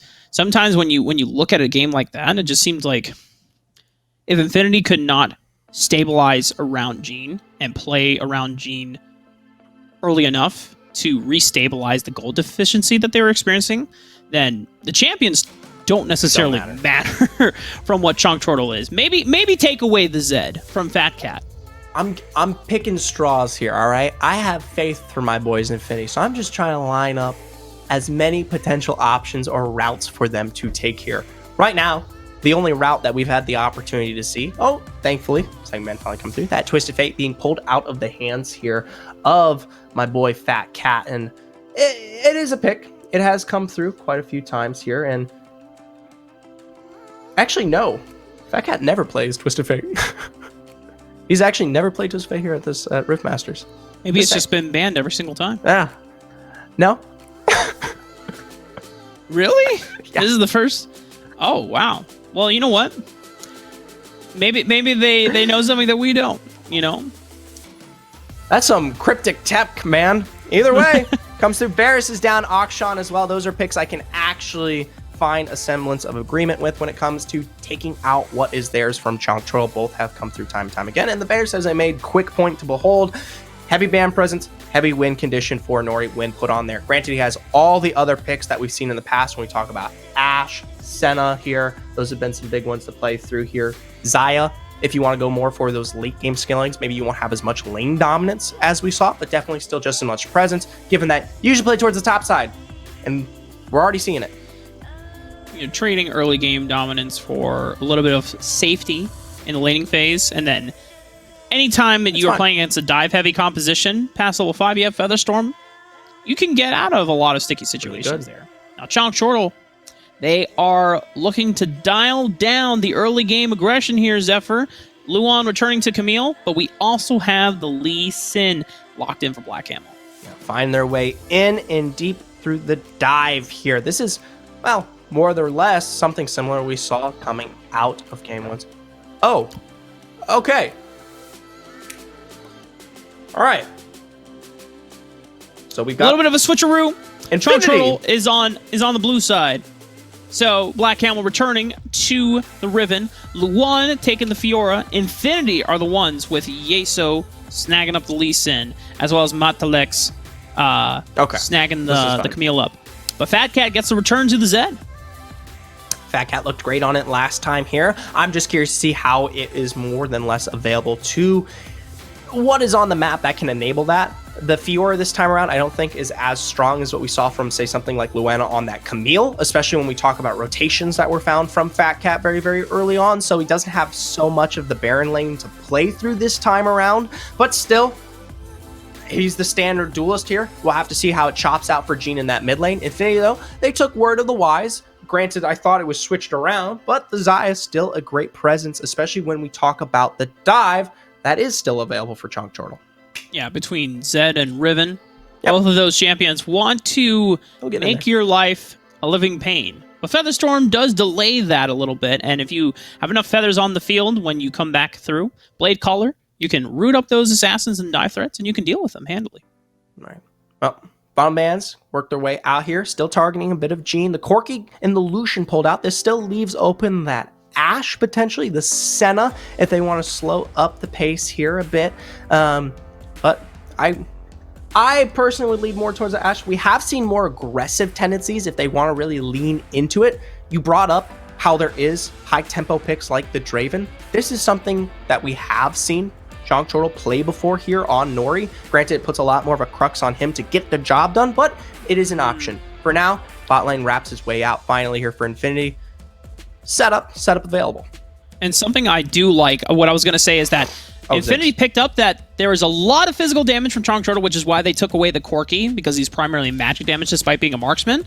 And so what I was thinking for Chong Turtle, what they want is they need some form of engage from the support role, and they need a bunch of magic damage because they don't need any more physical damage. No. Ziggs is still available. That gets locked in for Nori. That's not the type of engage I was thinking about, but you know what? Okay. Garen support. We've seen 2 Garen supports now today. The first one didn't really work out too well, but maybe Hestia can bring out what Dakun Gaming's emo was showing us at Horizon Cup. I was about to say, this is, I think, a first for both of them here in the bot lane. Ziggs and Garen never making their presence known here at Rift Masters yet, and we'll have to see. We'll have to get a little bit of a taste of what Chong Turtle has prepared for us. Hopefully it's an ace up the sleeves and not a joker. Ooh.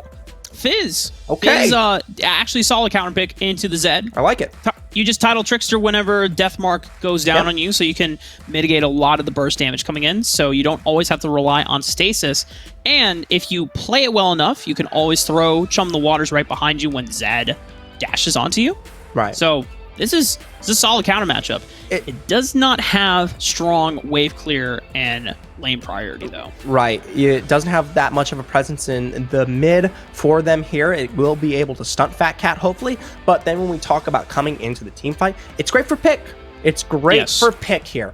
But the problem is it doesn't have quite the level of AoE hard engage that we saw of Gene last time with that standard Moonfall, which was really the thing that put them in the place that kind of gave us some level of a hope here. That's kind of what started out a lot of the Wombo, the combos here from now. This time around, he's got to find leads. He's got to find leads. He can't let Fat Cat just walk across the board, because if you do not, the Fizz is much less of a pick. Very reliant on snowballing, right? Diana, with utility from Moonfall, you can always find your way to be useful. Chum the Waters, I mean, it's still a decent engage tool, but it is a skill shot. It is reliant on hitting someone, and if it misses and you're behind, you are a fish out of water, no pun intended.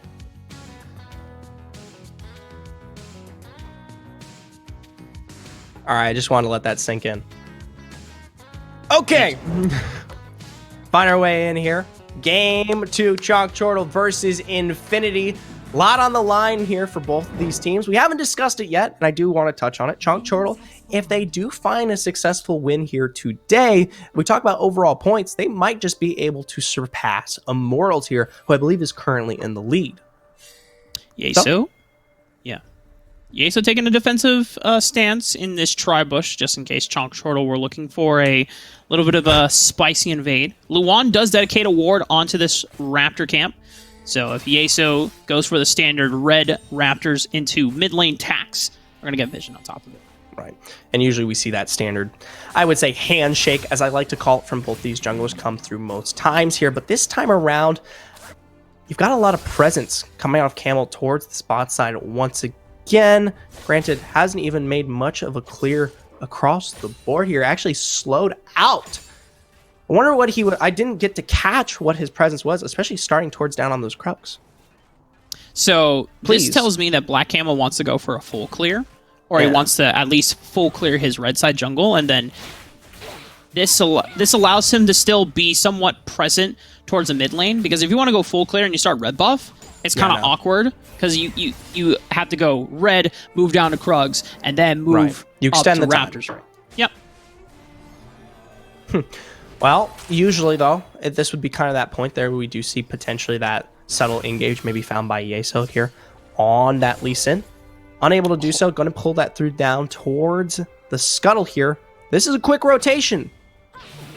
They have counted this one out there. He's already secured the scuttle. Going to be forced to blow the flash. Response. Sonic Wave in. Going to go deep there. Luan forced to utilize that berry. Is going to fall here, but it's going to be at the expense now, I believe, of 2. Ooh. Infinity get first blood on Luan DJ, but at the cost of both of their lives, just because, once again, we alluded to this before, Fat Cat in the early levels will always have wave priority over Gene's Fizz, just because You have a little bit more AoE clearing abilities, and they're forcing this skirmish.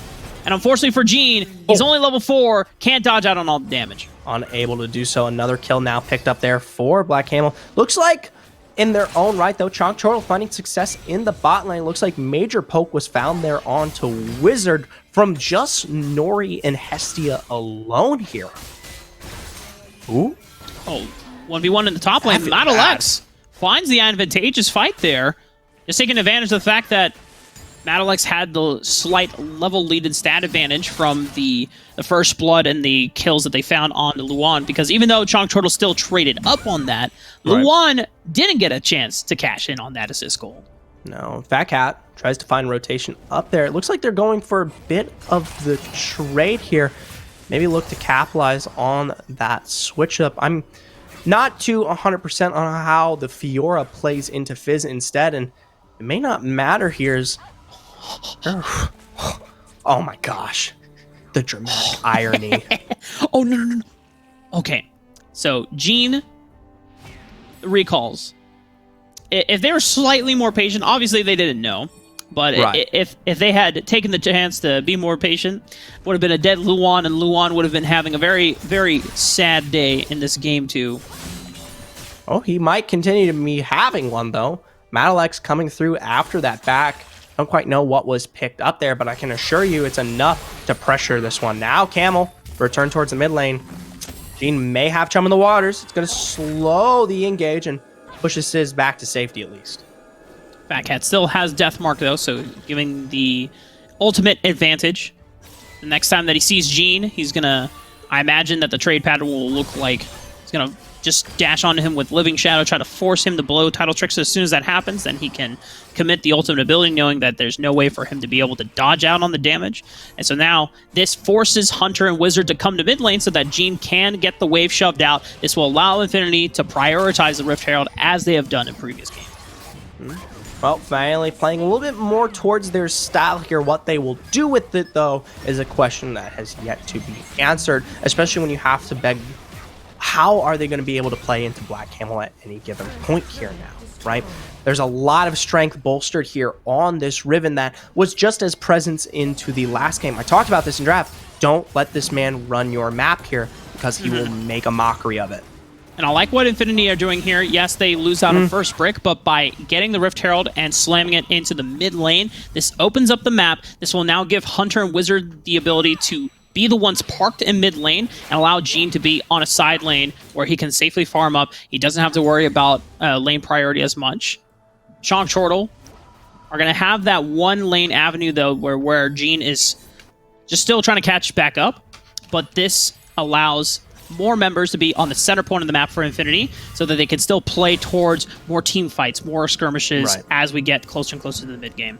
And if we look at their games from yesterday, once they did find that kind of opening in the mid, once they dropped that first tier 2, they had a tendency to play towards the enemy jungle and almost kind of tried to cheese, is what it kind of looked like. A lot of setup, and especially now with this pick comp, they might be able to do the same here. The problem is, you're not working against Kraken. Kraken doesn't have Black Camels sitting 3-0 roaming through that jungle at any given point. You know what surprises me, though, Zephyr, is that Hestia... Babies. That too. Hestia just running up, terrified the crap out of Infinity just in the mid lane right there. Like, Wizard didn't want to burn anything there. And it just... the image of Hestia just running in. Dude, you said it yourself. Garen runs you down at a certain point. He gets scary. Yeah. Ooh. Nice Hextech Hatchel charge. Unable to save the Ziggs where he wanted. Luan coming in there just a little too late. Not going to be able to get the Grand Duel. Fat Cat, hopefully looking late, but no. It's a nice rotation found. Infinity, they picked them off. Infinity, good pick. This is going to stabilize the gold lead a bit. Last time around, there was about a solid 6,000 lead for Chonk Chortle, but this time around, Infinity been playing a cleaner game. Madalex also having a better laning phase over Luan DJ for the first few minutes of the game. Black Camel is going to prevent the recall here, but now, watch this, Zephyr. Gene is coming in hot. Unable to find what he wants there on the Chum in the Waters. And the response from Camel, the damage, unprecedented. Now Luan's got to front this one out straight into the face of Yeso. Keeps this one lined through, and with the Rebose and a quick flash, picks up 2 here in the Baron lane. The lunge into the flash so that the lunge damage can connect onto Yeso. Oh, and Luan's back in the game, baby. It was down quite a amount of gold, but... Oh, we got more fighting, Zephyr. Hunter might be in some trouble. Oh, he at least gets the root on Hestia. He's not going to run you down any more here. Instead, it's the bot lane. Fat Cat, he really wants this tier 2, but it might be at the expense of his life. I don't think it was worth it. He's able to flash away straight into the Youmu's. I can't believe this. He gets out. Gene didn't have Chum in the Water. It was just still off cooldown from the skirmish on the Baron side of the map, so Fat Cat just counting numbers and asking, hey, does this Fizz has his ulti? I'm gonna pray that he doesn't. Hey man, I don't care if it's the Fizz. That Alistar is scary enough in its own right. True. Well, for Fat Cat, pushing his limits, knowing that he could, or just believing that he could take the turret, be able to get out despite the exhaust, despite almost going down, sub 50 HP. We have second Rift Herald coming up, Cloud Dragon as well, Infinity getting ready for the fight. Find their way in there, and no engage really is able to solidify itself, and I think they might handshake this one out. Chunk Troll, they have other plans though. They just don't want to hand off a Rift Herald. They've done so in the past. The setup though for Infinity is immaculate. But the stasis though, it's gonna save Nori's life.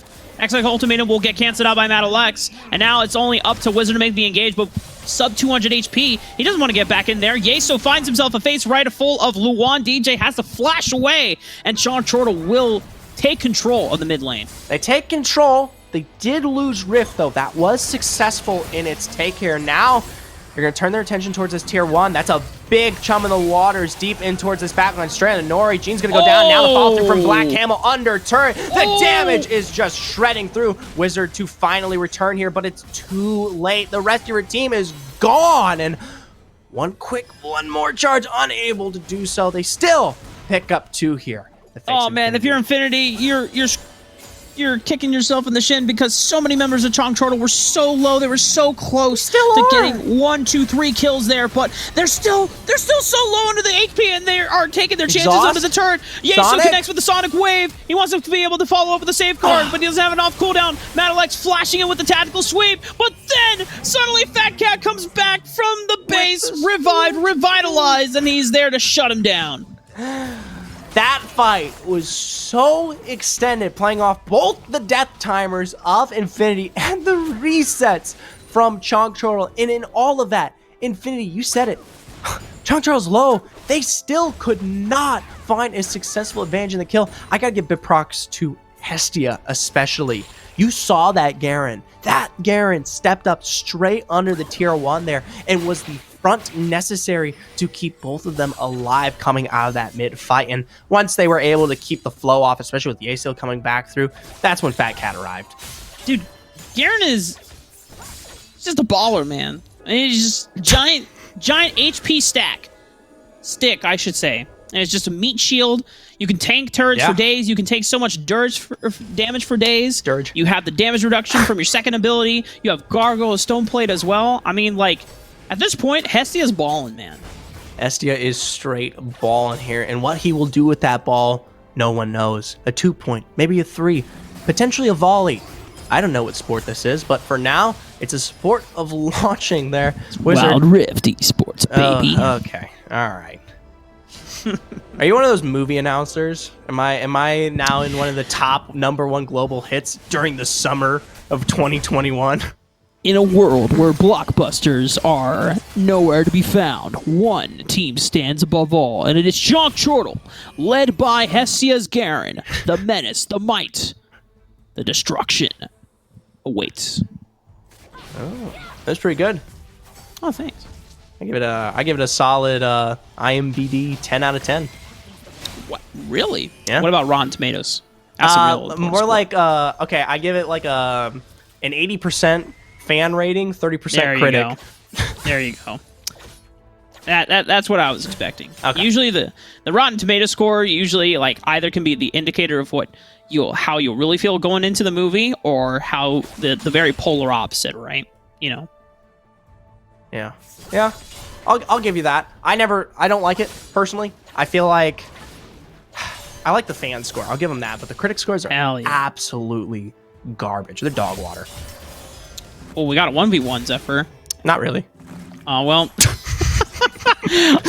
You know, I was ready for it. And then Yeso's like, see you. Yeso was too, man. He was ready to leave. Third dragon coming up on the table here. Chongchord already have 2 dragons to their name. Infinity still down 6,000 gold, but not completely out of the game. They're going to have to find a miracle engage onto Nori and Fat Cat. However, doesn't quite find it yet. All members grouped up in the river. They will maintain vision control and access. Gotta give props to Malix there. He made Hestia not so much of the health stick we were used to. Luan, a little bit early there. Infinity not capitalizing there off in that rotation deep into the pit. And now, got 5-5 to front against each other here. Watch for Gene.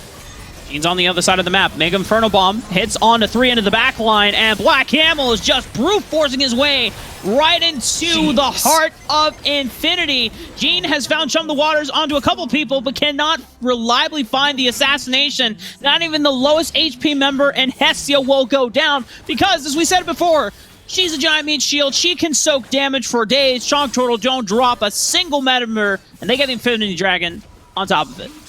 Now, Dragon forward, finally the tier 2 as well, playing off the satchel there. They won't be able to assert much more of a rush, but I gotta say, I want to hold out hope for Infinity. Their team fight isn't bad, and they scale very nicely to play through, but you still have to contest against the absurd lead here, found especially on people like Black Camel right now. We saw him split that fight in half, simply solo from the get-go there. That alone was the problem for that fight. And once the Riven gets access into the back line and doesn't care about your front line anymore, it is a little... I'm going to just say it. It's a little doomed. It's a little doomed. Stop. Solari Charge Blade also completed for Black Camel. Jeez. He is at that point of the game where can pretty much fight anyone. Luan, not so much there. They're going to pull 2 down here towards the bot lane to find Luan. Looking for a response, though. Chongchord picks up their own return here onto Hunter. Very nice kick to pull this one back up. It's not going to prevent Rizzard from falling in the end. And Black Camel, we weren't even paying attention to this man. He got revenge. He found revenge, at least. Man, he got pissed that Luan was ganged up on. He's like, all right, you know what? Let me even the score real 2, quick here. 3, doesn't matter. I'll take care of it, Luan, sweetie. Come home from school, bruised, beaten. Black Camel's got your back. Luan DJ, the younger brother to Black Camel. Black Camel coming up to beat up the kids who were picking on his little brother. Black Camel Settling loves the beating score. up kids. Just like Jace. Just like Jace there. Oh, no! It clicked! Spoilers, Arcade! If you haven't seen it yet, I think it's on you. This show's been out for quite a while. Can't do that, Rafa. Can't do that. Not to me, not to them. Not to him either. Not to him. 13,000 gold ahead for Chonk Chortle at this point. Infinity, you know, maybe if they can somehow persuade Chonk Chortle to kindly disconnect their cellular devices from the game, maybe they get a chance back into this game. There is definitely the potential here. A little bit of the DDoS. Don't know how it works on mobile, but they've got to make it happen. And, oh, gotta feel bad. Chum in the Waters does not connect. That's a major window you now know is down here. Luan probably feels pretty safe knowing he can walk away, knowing there's no slow here to keep him out. And Fat Cat, he might be on that Zed, but he's still splitting. He's vibing. He's splitting. This is the moment where Fat Cat just turns on the lo-fi beats and is just chilling. With moves like that, I completely understand. Now, turret down towards our Baron lane. Next to fall in the Dragon as well. SDS, she'll pay the price. going to fall. There's Black Camel doing a great job doing the rest of the damage. Hestia's still alive. She's alive! She makes it out! Just to add insult to injury, Infinity Yeso tried so desperately hard to be able to just get just one kill back. Just something for the pride of his team. However, Hestia makes it out alive, was regenning insane amount of health near the end. Chonk Chortle very decisively taking that series into their hands. They move on to the finals, and that means we have our last matchup, Zephyr. Chonk Chortle taking on Enemy. Chonk Chortle versus Enemy here. Chonk Chortle already now in a great position to find themselves towards second, even if they lose, but they're here, Rafa. They're definitely looking for victory, and while they haven't quite tasted it yet, they know mortals are out of the picture this time around here. And while Enemy has shown up big coming after tomorrow, taking down the reigning champs themselves, I'm not going to hand it to them just yet. It's going to be a story where we see how well the 2v2s play out between Chonk Chortle and Infinity. Mainly looking at how Black Camel can link up with Luan DJ and or Fat Cat versus Tybe and Truth/Alui. Big questions on the board for the both of these teams here. They play through similar styles, but only one can come out on top. As for my lovely big man Rafa here, we are going to be going towards a break as we make our way towards our final here on our RiftMasters Qualifier 3. Stick around.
so abstract. Yeah, it's complicated. What you say, the way you act. Well, it makes me so confused. I don't know what to do anymore. Can't you just make up your mind? My heart drops when you play around. How can you be up when I'm down? Don't wanna think about it right now. Maybe you just wanna be friends, but there's a fight when we are talking. Maybe you just wanna pretend, but I can read between the lines. Even if I can't deny that all the things you said are hurting, still wanna be with you. Welcome back, ladies and gentlemen. It is time for the final battle between Enemy and Chunk Chortle for our third qualifier of Rift Masters. Both teams here coming from a wild history. Enemy fighting through the ranks here these last couple qualifiers and showing up big here, and now finally working their way here onto the finals. Can they secure it all against not quite a reigning champion, but someone who has been just as dominant here within Chunk Chortle? Woo! All right, we're All right. already halfway through the draft. Fat Cat will get his Zed unanswered, but Enemy, Truth, is very confident, saying, you know what, I can handle it on the Diana. And, you know, to give credit over to Infinity's Gene, he did almost Oh, yeah. have it covered. You know, he was going pretty much blow for blow. It wasn't until Chonk Chortle decided to funnel a little bit more resources into Fat Cat on the weaker sides of the map, so that when they revisited that 1v1, Fat Cat could actually have the advantageous 1v1. I'm trying to catch up pretty quickly here, especially since our top sides have not been secured whatsoever here on both sides. There's a lot of bans dedicated to the both of them here. You still got picks like Lee Sin, Xin Xiao. Those are some heavy notables. The Riven has been picked out here, and we've seen both of these teams come through today. Both Tybe and Fat Camel here. Jarvan also, I mean, wow, they are dedicating so much here. I mean, they know where the strength of both of them lie. Chonk Chortle are trying to remove almost everything from a Louis and Tybe's champion pool. And considering that both of them share a lot of the champions, you get a lot of double whammies in there. Yeah, no, absolutely here. All right. All right, we saw it. We saw how it performed here against who are they? Now it's the real challenge. Straight into the midst of Lu on here. I believe this is actually the identical matchup. It was Darius v Jace here, and yeah, Jace plays that well. Black Camel waiting out the jungle matchup from Tybe so he can get the counter pick of Graves. Now, Lee Sin does have a lot of early game pressure, can almost be unmatched in terms of damage. However, Graves is a safer jungler to take into the Lee Sin, stacking the armor with the grit. Gives him a little bit of extra durability so that he doesn't go down in those early skirmishes and survives. Once he gets 2 items, he eclipses and outpaces Lee Sin completely for the rest of the game and becomes a huge carry threat from the side of Chonk Chortle.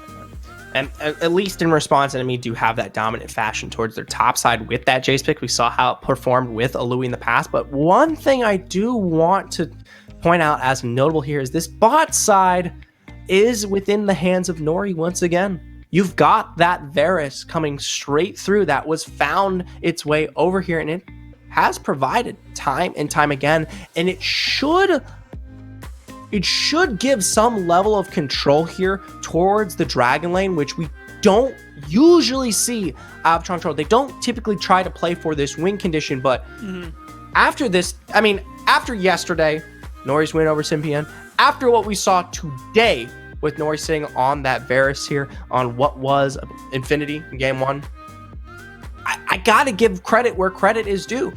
It is a power pick, and it has provided for Chonk Chortle in the past. And while no, he's not usually your star, it gives them a route to play through, even if they're not quite as successful towards the top side like usual.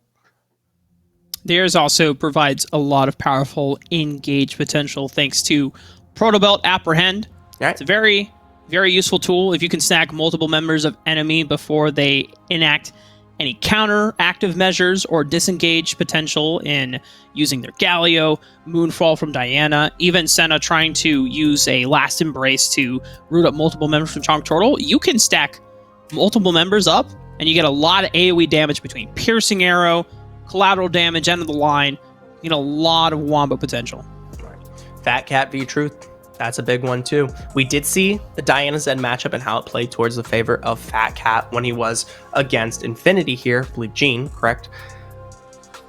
I think as long as we see Truth pull this one out here for the first few moments, gets that level 2, the power spike, I feel like it plays much better towards the late game team fight and the presence here for Enemy as a whole in comparison to Fat Cat. Because I don't think Enemy is going to be in the position where they're taken advantage of to the degree that we've seen Chonk Chortle attest to with Fat Cat on this Zed here. Granted though, if he finds those little leads, he isn't the type of person to entirely just have to be the complete carry. We've seen him kind of split through these waves, go towards the side lane, be unmatchable, and that hold just as much presence as well. Granted, maybe not as direct of what you want.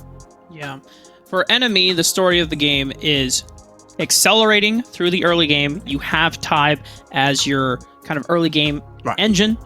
Lee Sin can create a lot of plays. If you play towards the dragon side of the map, you can dive effectively with the Galio. You have a lot of crowd control between the taunt as well as the Justice Punch as well.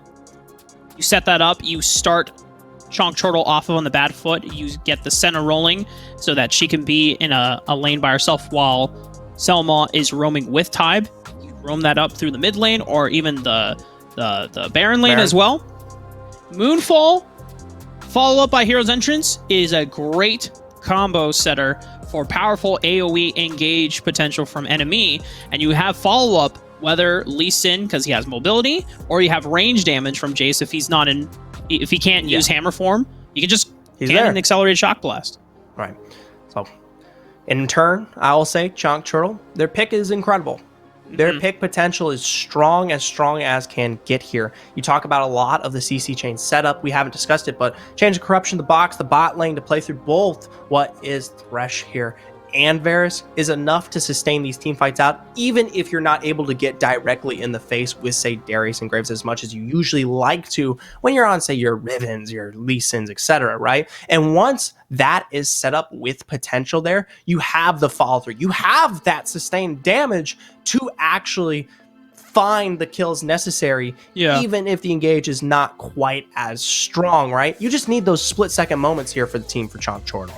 Yeah, because Chonk Chortle is more powerful in terms of single target crowd control and lockdown for those picks. You are really reliant on clearing waves fast so that you can set yourself up into death bushes, have vision control, and then you just wait for one member from Enemy to be caught out of rotation, right? And you build up a numbers advantage on the map that way. And then if you can always do that before an objective starts, you do that, 15, 20 seconds, and as Enemy tries to prep and start walking on over, if they're not walking as a group, you get one straggler off, and then boom. Suddenly, Enemy cannot contest you at the objective. A lot on the board here for both these teams. Similar styles to be played in terms of how they typically find their win conditions here. But personally, when it comes to Enemy, I'm going to be looking towards that Baron lane. Chonk Chortle, surprisingly, Dragon lane's where it's at for me. Nori and Hestia have proven quite the dominant showing. This is the test. This is the true test, Rafa. We've led up to it. All these qualifiers here for Chonk Chortle, putting Nori in the spotlight. Hopefully be huge for this team. Similar starts for both of them, though, towards the mid. Truth and Alui using all their spells. And the nice thing about Jace, you got 2 abilities at level 1 since you can change forms. Old School, however, has to flash because Hestia just recognizing that Flay could have done so much more. Old School does not want to lose out on all that HP in the early levels. Right, and that's huge presence now. That bot lane is a complete weak spot for Enemy for the next few moments, especially as we wait for that flash to come online. When and if the rotation comes from Black Camo, you already see him starting towards that top side. He's making his way down there at what will be the perfect time to enact what he needs to. Louis getting the shove out, but it looks like he's going to dip on over, get some honey fruit to sustain back up. Nori and Hestia getting pushed in. Black Camel already full clearing the majority of his top side jungle, except for the Krugs. He's already on the blue side because he wants to make sure that he can support what is currently the strong side of the map, taking advantage of the fact that Old School does not have flash, but there's some wards, and that's actually first blood from Old School and Selma. We didn't quite catch it, but somehow they find their own return here. Now, a good exhaust placed onto Black Camel is going to make sure Old School walks out alive. Time to follow, and it's another kill. Nori too far up, and Enemy, they pick up 3 early. It's huge for Enemy, taking advantage of the fact that Black Camel, yes, he has Graves, he's ranged, and Old School was low on HP, but Selma is still very tanky in the early game and can still set up for crowd control. Last Embrace came out from Old School, and the chain CC is there. A Louis might go down to Luan, though. Barrier comes out to the skies. The bleed from a Louis. Will he go down? Just barely. No! Oh, my God. One more moment, and it would have been enough here. There's no return for Chonk Chortle across the board now, and does Tybe know? Oh, thought that he would be recalling under the tower. Under tower, yeah. Well, technically, you know what? If he actually went for that recall under tower, he might be dead right now. Because the extended time to make your way under turret there and then find the position to recall potentially would have given Tybe what he needed to actually find his way under. Yeah, he had Dragon's Rage available as well. Even through the barrier, I think you can time it well, where you safeguard Dragon's Kick, and then you finally, after exhausting all of your abilities, then use the Resonating Strike to get the maximum efficiency of that missing HP damage. Fat Cat trying to walk back the mid lane, but Truth having pushed in that mid lane. Wow. Enemy just taking advantage of this small lead here. It's only 2,000 at the moment, Zephyr, but we are building up towards that first objective between Rift Herald and Mountain Dragon. And a few of the members of Enemy are very close to hitting that first item power spike as well. It's crazy, the amount of respect, the complete flip of a switch here we're seeing in the Dragon lane now from Chonk Chortle. You saw the level of aggression in those first few moments where they thought they had it. Now turned around here, they pull back so aggressively. They flash from Louis, pushing him towards that river there. Dragon's Rage followed through Sonic Wave, able to pick up the kill. Now Black Camel, though, gonna try to find that return. Whoa, the miss on the collateral damage. Watch Fat Cat, though. They're in hot pursuit. He's looking for the dive. Death Mark onto a Louis. Hero's Entrance is there, though. Is going to be enough of the shield. Oh, my goodness. He survives. Time after time here. Enemy able to survive and then punish. They pick up the one in return here, straight onto Black Camel with the full rotation. Selma as well. Going to turn this one into the Rift Herald. Hestia, Luan, they might be looking to punish. You got Nori potential on rotation, but no. Enemy have just looked absolutely incredible. This is clean so far. This is insane. The close calls for them, but the coordination from Enemy being able to immediately answer any proactive plays that Chonk Chortle were looking to get in response in the map. Luan's gonna stay alive. Truth almost going down as well.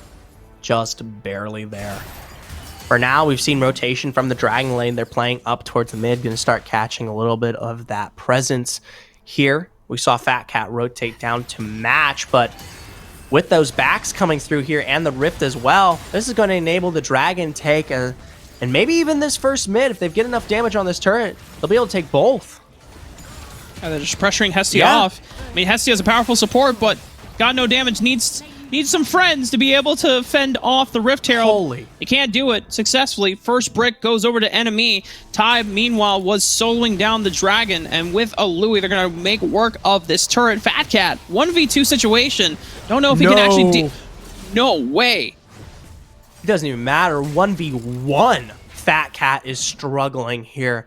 Take a little bit of the lead found up towards that top side. Not even a kill, just the single assist and the control over this wave, playing off of the misnomer that was Fat Cat, not having the presence to be in really any of these lanes and finding that success. Tybe, though, no clue. He's going to be able to work his way out here. Response, though, death sentence in. Piercing Air to poke back. Selma with a great taunt. Keep this running. Chains of Corruption going to lock down Time to return the kill. And now Selma will fall as well. It's two big shutdowns to finally work their way into Chalk Turtle's pocket. Selma and Ty biting off a little bit more that they could chew. I know they're feeling definitely feeling hot. A Louis in the 1v1 just needs one more auto attack. They trades it with Black Camel. Chalk Turtle, despite more kills going over to enemy, the fact that Chalk Turtle are starting to trade up, they are stemming the bleeding a little bit from the early game deficit that they were experiencing from the hands of enemy. It's only a 4,000 gold versus a 6,000 gold after a couple minutes. I will say Black Camel now in position here on this Graves can provide when we talk about that single target burst we've been waiting for. But there's a lot of really strong carries when we look towards a Louis here on this Jace, and of course Truth on the Diana, who have been enabled just as much or more here, and hold, I would say, a bigger presence when it comes to the extended fights that will begin to occur here in our mid to late game. Tybe bringing a little bit more pressure over to the top side of the map. Might have found Hestia here as well. Hestia getting kicked back from that Dragon's Rage. Hestia, oh goodness. You know, honestly, that's Hestia's head right now. Just like, please leave me alone. Tybe, relax. Plenty of headaches. I'm just a support right now. Oh. It's not that serious. Oh. Now, I like this, though. You take your strength in Black Camel, you push it forward. You find a kill in response right in the hands of Fat Cat there. That's good. But enemy, they're quick. They're just as smart. They find a return in the tier 1. Hestia steps up, look for an engage. Woo! Nice response from enemy, though. They find the return. Sonic Wave to follow. Luan gonna fall as well. Oh, Chains of Corruption. Yeah! Oh. Too deep. Enemy just taking their limits and continuously pushing it forward and forward and forward. And that's the playstyle that you have to embrace when you pick these champions, right? Anytime that you have the Lee Sin, if you play too passive in the early game and you let this Graves scale out of control, then the Graves just outpaces you, it outdamages you, and it makes you feel like you don't have any presence whatsoever. But Tybe and the rest of the enemy crew able to take down 2 Baron Lane turrets, pick up 3 kills to their name as well. GA's completed for Tybe as well. 2 item power spikes coming in almost for everyone else on the map. And look at this. Even a Bramble Vest for Truth, because the amount of there's actually just an entirely physical damage comp from the side of Chalk Turtle. Wow. So now they can't even find the damage that they need to burst these targets out. That's their win con. That's their complete win condition. And you've got, I believe, what? The health building as well as the armor to find here on everyone. You're not going to ever be able to pull off your win con. Like, ever. Tybe finding a kill or a kick Engage. onto multiple members. However, the GA... Oh, okay. Well, the GA will be expended here, but the rest of enemy fall in line to be able to follow up on the engage. They find one trade onto Luan DJ. Tybe makes it out alive. Thanks to using the GA, we got more action. Truth is coming in. Oh, he no. looks at 3 members. He's waiting for the moonfall onto 2 members. Oh. It cleans up 3. Hestia Truth's will in. fall as well. Truth dashing one more time. Luna Rush. That's the ace across the rift. Truth finally showing up in that fight was what spelled the end for Chalk Turtle here. Timers are large, and Luan is the only one left to defend. They've got a wave to work with. Luan going to pull this one back in. The big taunt to get his force in. They're going to play it safe. They're going to play it safe. They're not going to get quite Tybe was ready to end the game. Tybe was he going walked for forward. it, man. He's like, yo, let's end, guys. Come on, let's end. 1 minute on the board, guys. No. We got this.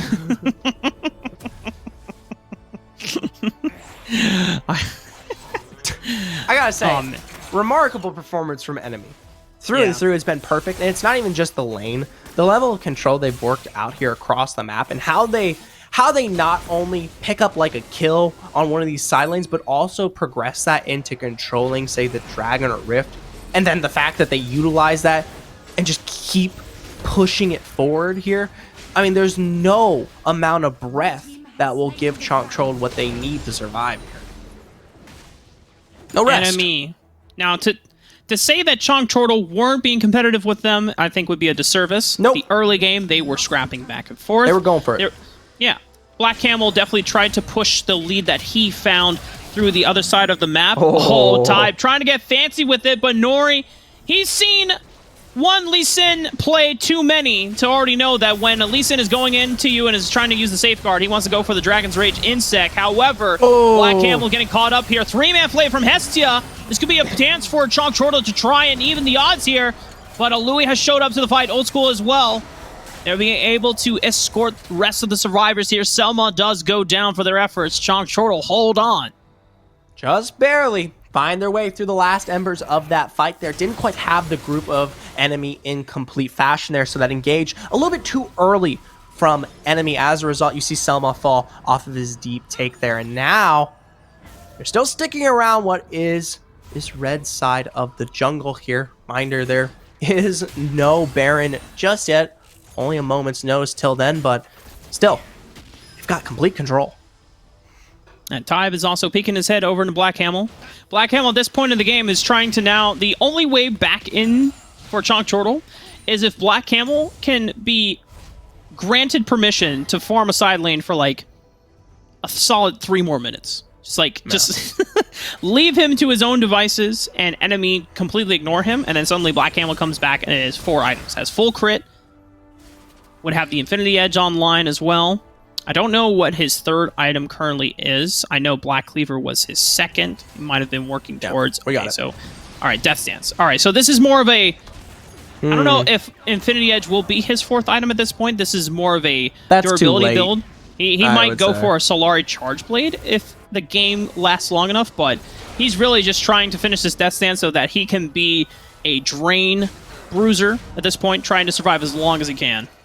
Well, for now, we'll have to see how the fates behold here. Selma unable to find the top, but it's Tybe's engaged. Gets the knock-up onto Hestia there. Moonfall secures that one out. First kill found by Truth. No Sonic Wave onto Hestia, but they are going to be able to find the root from Old School stepping up into the fight. Straight into the mist they go as Chonk Chortle able to work their way under turret. Black Camel low. The follow through here. Found from Tybe to pick up the 1. GA down. There's the heroic entrance. Going to be able to work his way thickly under tower. Thick enemy. 13,000 gold ahead. They are definitely doing it. You know, I'm at a loss for words. They pick up kills there.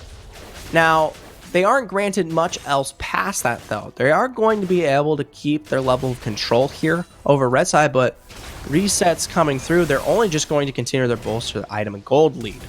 They didn't pick up a turret, they didn't pick up anything else, and now, Alui, who's been sticking around too long, he's going to fall as a result.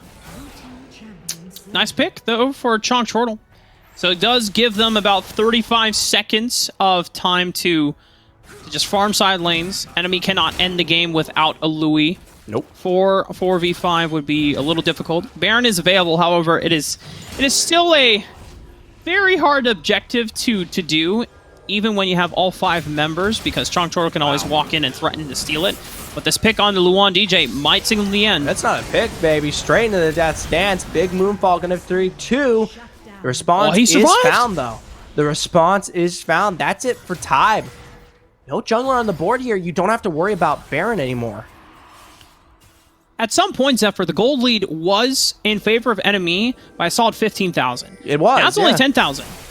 So they're closing the distance. There's still quite a mountain for them to climb through. But if Chonk Chortle can still keep stringing through these picks and survive in the counteractive measures that enemy are trying to find, then maybe it's advantageous. That's a huge engage for Chonk Chortle, but no damage to follow through there. They were almost able to punish the level of aggression. Selma there, in truth, sitting here, trying to find a little bit of the death rush in this blue side, and they were unable to. It's just so close. They expended pretty much everything to do so. Now, knowing that Black Camel's dead, they are going to be one the wiser and go for the Baron without the jungler on the map here. Chonk Chortle potentially punish. Yeah, no 50-50 available unless there's a huge burst of damage that comes through from Chonk Chortle. Tybe is already in the Baron pit. Selma trying to play goalkeeper, making sure that no one can even interfere. Selma does give his life for the greater cause. However, 3 members will fall, or 2 members, I should say, will fall from Chonk Chortle. Black Camel gets back up on the map. But the next dragon is on the table. But I think for enemy, they can have this Baron buff. They can push in and look to do some structure damage, maybe end the game. Remember, you don't quite have Luan there just yet. He's going to be... There's the margin. Start this one off here. Enemy, they're going to pump damage as much as they can here onto the Nexus. The engage to follow through. Truth deep there onto Hestia. Almost punished out as finally Darius will fall. And with those last fleeting embers of the Nexus finally going away. Enemy here. Take game 1 in our finals. Yeah, if it wasn't enemy ending the Nexus, the minions, the empowered Baron minions were definitely doing the trick right there for them. It was only a matter of time. And I know that there is a little bit of hope for Chonk Chortle. The hope isn't for this game, but the fact that Chonk Chortle were still finding some opportunities to claw back through some of the goal deficit that they were kind of working with. It gives hope that Chonk Chortle can always answer back in the series going into game 2. And when we look back at how the game interrupted, it's kind of strange, but it really the occurrence came through the Dragon Lane. We saw Old School had to burn the flash, right? But then suddenly off screen, they got first blood. The craziest thing is Nori was able to shore up a lot of that damage towards the end there.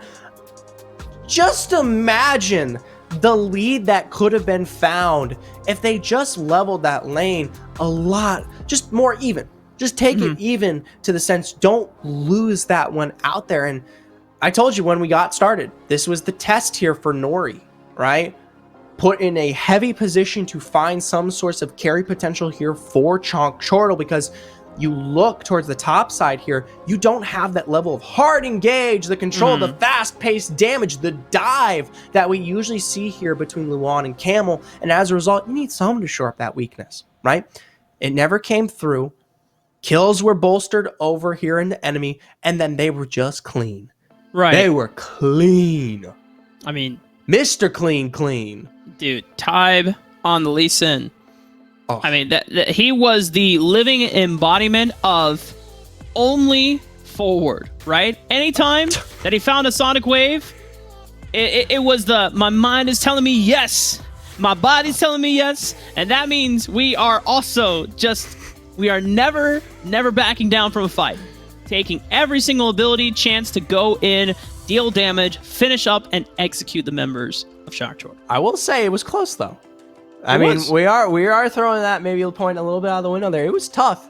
We can say enemy were clean as they were, but there were some moments of, I will say, luck, where those boys were finding their way out of these fights with less than a sliver of health remaining. You talk about that gold coming back maybe a little bit more even to keep these lanes a bit more in balance. Had those kills actually shown up in response to such levels of aggression in the early game, maybe we would have seen a bit more of a different game. Yeah, as you said it before, it was super close in the early game flips, as we can call them. Yeah. And enemy, pretty much for a majority of those fights, landed head side up.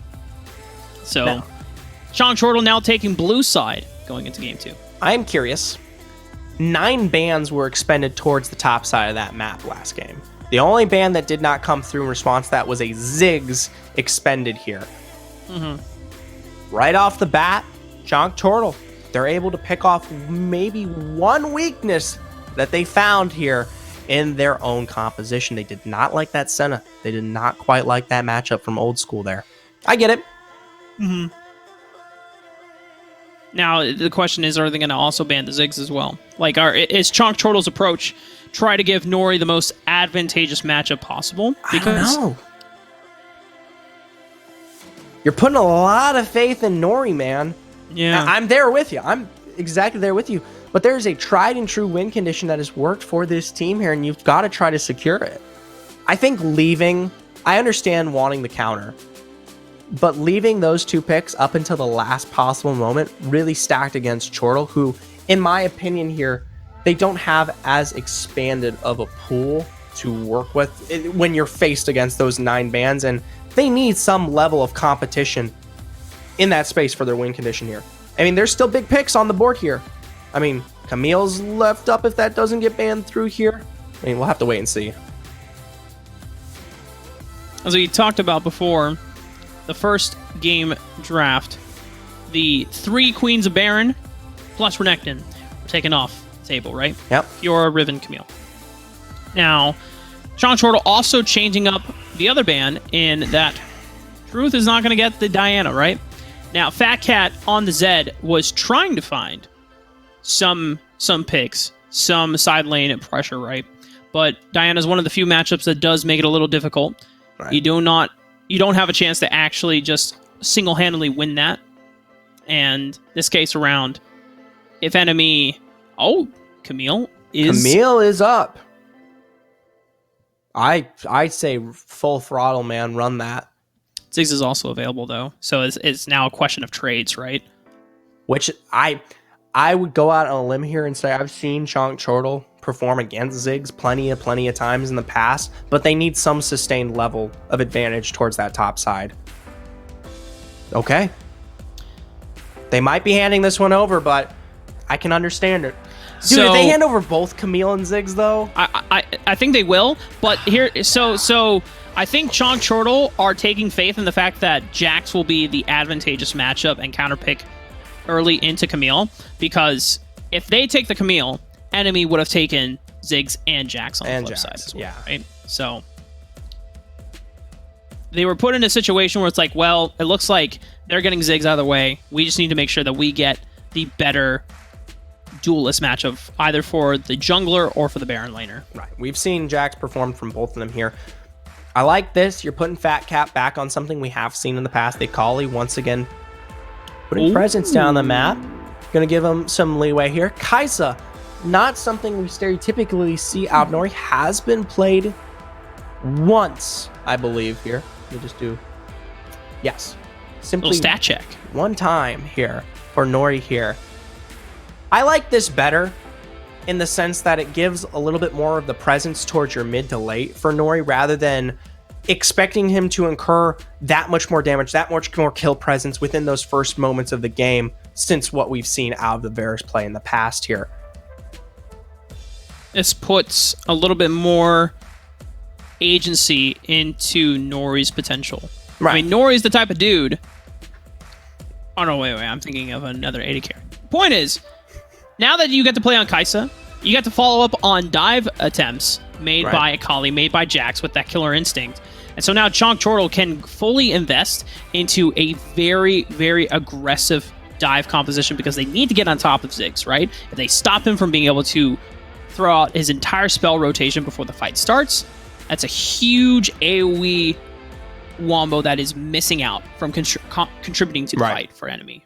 So if we're looking for huge, solid engage, Dragon still has, my apologies, Jungle still has plenty of opportunities to work with there. We talk about Xin. We talk about Lee Sin, the potential to maybe run that back against Tybe, show him what it's worth here. The Jarvan also being potentially available, something that we have seen Camel play through in the past, a little bit more single target oriented, but could still work just as well here into this composition. I imagine enemy are going to pick up their mid lane counter pickup choice into the Akali, save counter pick either for Tybe in the jungle or for Louis in the Baron lane, so that they can see where this Jax will be going. Diana, Zed, and Katarina all taken off the board. Jace being locked in. Now, I don't know if Truth has played Jace mid yet, but that will be interesting of an option. And maybe the read. Ari picked up. So this is going to be a Akali for Luan in the Baron lane. Yep. And we're getting our Seraphine support. Lots of potential magic damage to throw out there, and a lot of burst potential here. If we talked about pick being the name of the game here for Chonk Chortle, this is even more of a further extent here. This time around, though, I do like that they level out losing the early game with the potential to have Kai'Sa and Jax follow through in the later stages with a little bit more dominance than what we saw out of game one. I like that. Well, Lucian being locked in. Now, what I'm curious about is, so like, are we still sending old school with the Ziggs in the Baron lane, or Dragon lane, I should say, and then giving Truth to Lucian, or is it going to be Ziggs in the mid lane for Truth? Because considering now that he is going up against Ahri rather than Akali, maybe it's slightly safer for him to go up against the Ahri with this control mage, and then you give Old School something that can have a little bit more bully potential, a little bit more laning power against the likes of Akaisa and Seraphine. Right, and now that we know that Camille is going to be playing through the jungle there, of course, we have the high potential dive. You can run that bot lane very quickly here if we see good rotation from Tide, which has been presented in the past here and will only be that much stronger on the Camille. And we saw how they controlled lane. Maybe not directly in their game here against Chong Troll, but coming back previously from, my apologies, who are they? Fitting. But the fact that they were able to level the control and push them out far past not just turret, but just the control to begin with entirely, I think that works better than throwing the Ziggs down there. Ziggs, you just kind of, you meander the point here. I think there's some success to be had if you throw the Lucian down there. Lucian was a very powerful marksman at the Horizon Cup. And not only just in the Dragon lane, but we saw it a couple times in the mid lane as well. It's just one of those champions that can be flexed around. You have a flexibility of build paths as well. Players have experimented both with the crit build as well as the Blade of the Rune King kind of duelist build. Yeah. So I will say it's not completely all sunshine and roses though for the Dragon lane for enemy, no matter what they pick, whether it be the Ziggs or Lucian. I get the feeling that Nori's going to be playing this one a little bit more reserved now that we know he's trying to scale up and find potential for the team late ends. But the Seraphine being a pick keeps this lane a lot more of a presence in terms of not only sustain, but evening out the poke that can come through, as well as once you hit that 5 and you have the Encore to work with, die potential isn't as strong this time around, right? They can actually prevent a lot. the scaling power from Chalk Turtle is a lot. However, you're not going to just get there free willy, right? Enemy have to like give you the go free pass, right? And enemy have a little bit more early agency in the first few minutes of the game versus Chalk Turtle. Time on this Camille, you can always set up crowd control, as we already talked about. The single target lockdown that is available. Jace has a very, very scary laning phase. Lucian also has a pretty dominant laning phase. So yeah, they've got presence. They definitely want to ride out their first item spikes and the first few minutes of the game while they're building up components to try and accelerate a lead. Because if this game goes too long, Chalk Turtle will outpace them.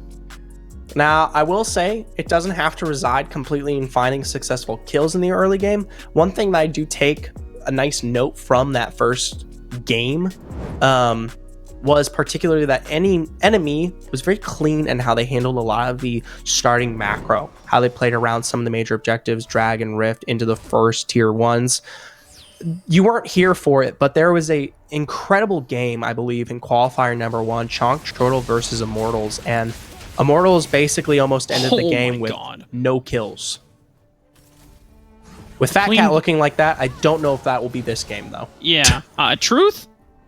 Yeah. Truth is zoning Fat Cat off the wave, he can do that all he wants. Yeah. He knows that Black Camel is not going to be able to answer. He's trying to flash for it.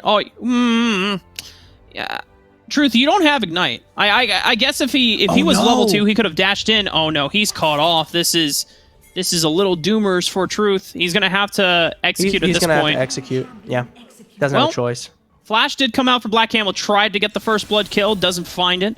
So that is a summoner spell out of the jungler for Chalk Turtle, but Truth did burn his own flash trying to look for the kill on the Fat Cat. Oh, but look at the turnaround. Cellball is about to go down. Nori finds first blood. That's the poke I wanted to talk about. That's the level of control Seraphine brings. It's not just sustain, but how you can run this lane down. And when you throw Ziggs down here, this is kind of what I didn't want from enemy. The fact of the matter is he doesn't have as much of a potential to run you away from this lane as, say, something like that Lucian. He can take it toe-to-toe. Lucian can take it toe-to-toe all game long here for something, say, like the Kai'Sa. Ziggs, not so much. He'll get run down. Well, for enemy, didn't find first blood on the Fat Cat. They had a huge advantage. The Fel got a little too greedy, though, diving past almost 2 turrets there, giving a potential an advantage, and Chonk Chortle pulling slightly ahead first blood. You know, nothing to write the game off about, but definitely, if you're a Chonk Chortle fan, happy to see them finding a little bit of a foot lead. Selma, I like that. Tries to find rotation in the mid to get a bit of a response back on Fat Cat. Try to balance this one out after what was a heavy aggressive loss there from Truth, but I am able to do so. Oh, fantastic route, but I don't think it's enough. Yeah, Nori still locked down. Type level 5 Hextech Ultimatum. Nori is going nowhere. No matter how many times Hestia hits that double entendre route. Good old... Now, Hestia's roaming back up, knowing that Tybe doesn't have Hextech Ultimatum anymore, so cannot threaten her life. Tybe has to respect. As we Oh, man. I'm okay with this to the degree that we've seen some hefty mistakes from heavy aggression from both Fat Cat and Truth now. Okay? All Both right. mid laners going blow for blow, man. They are Seriously. really... They are pulling out all the stops. They are, you know, trying to... I know we say limit test is one word for it, but, like... honestly, I don't know how else you want to phrase it. I mean, they're pushing it very hard. Neither of them are playing this one out to any slow degree. Nice route. Double encore found. A good charm. Black Camel picks up that first kill right on the edge of his counter-strike there. Ooh, Nori does have killer instinct. Doesn't want to pull the trigger, though. I wanted it. Yeah.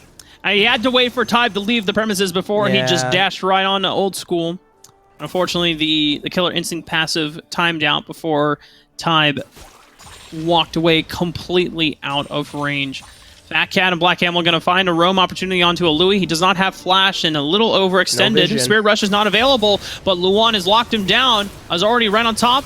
Has that shuriken backflip. Counter-strike into the last perfect execution cast. Fat Cat that cleans it up.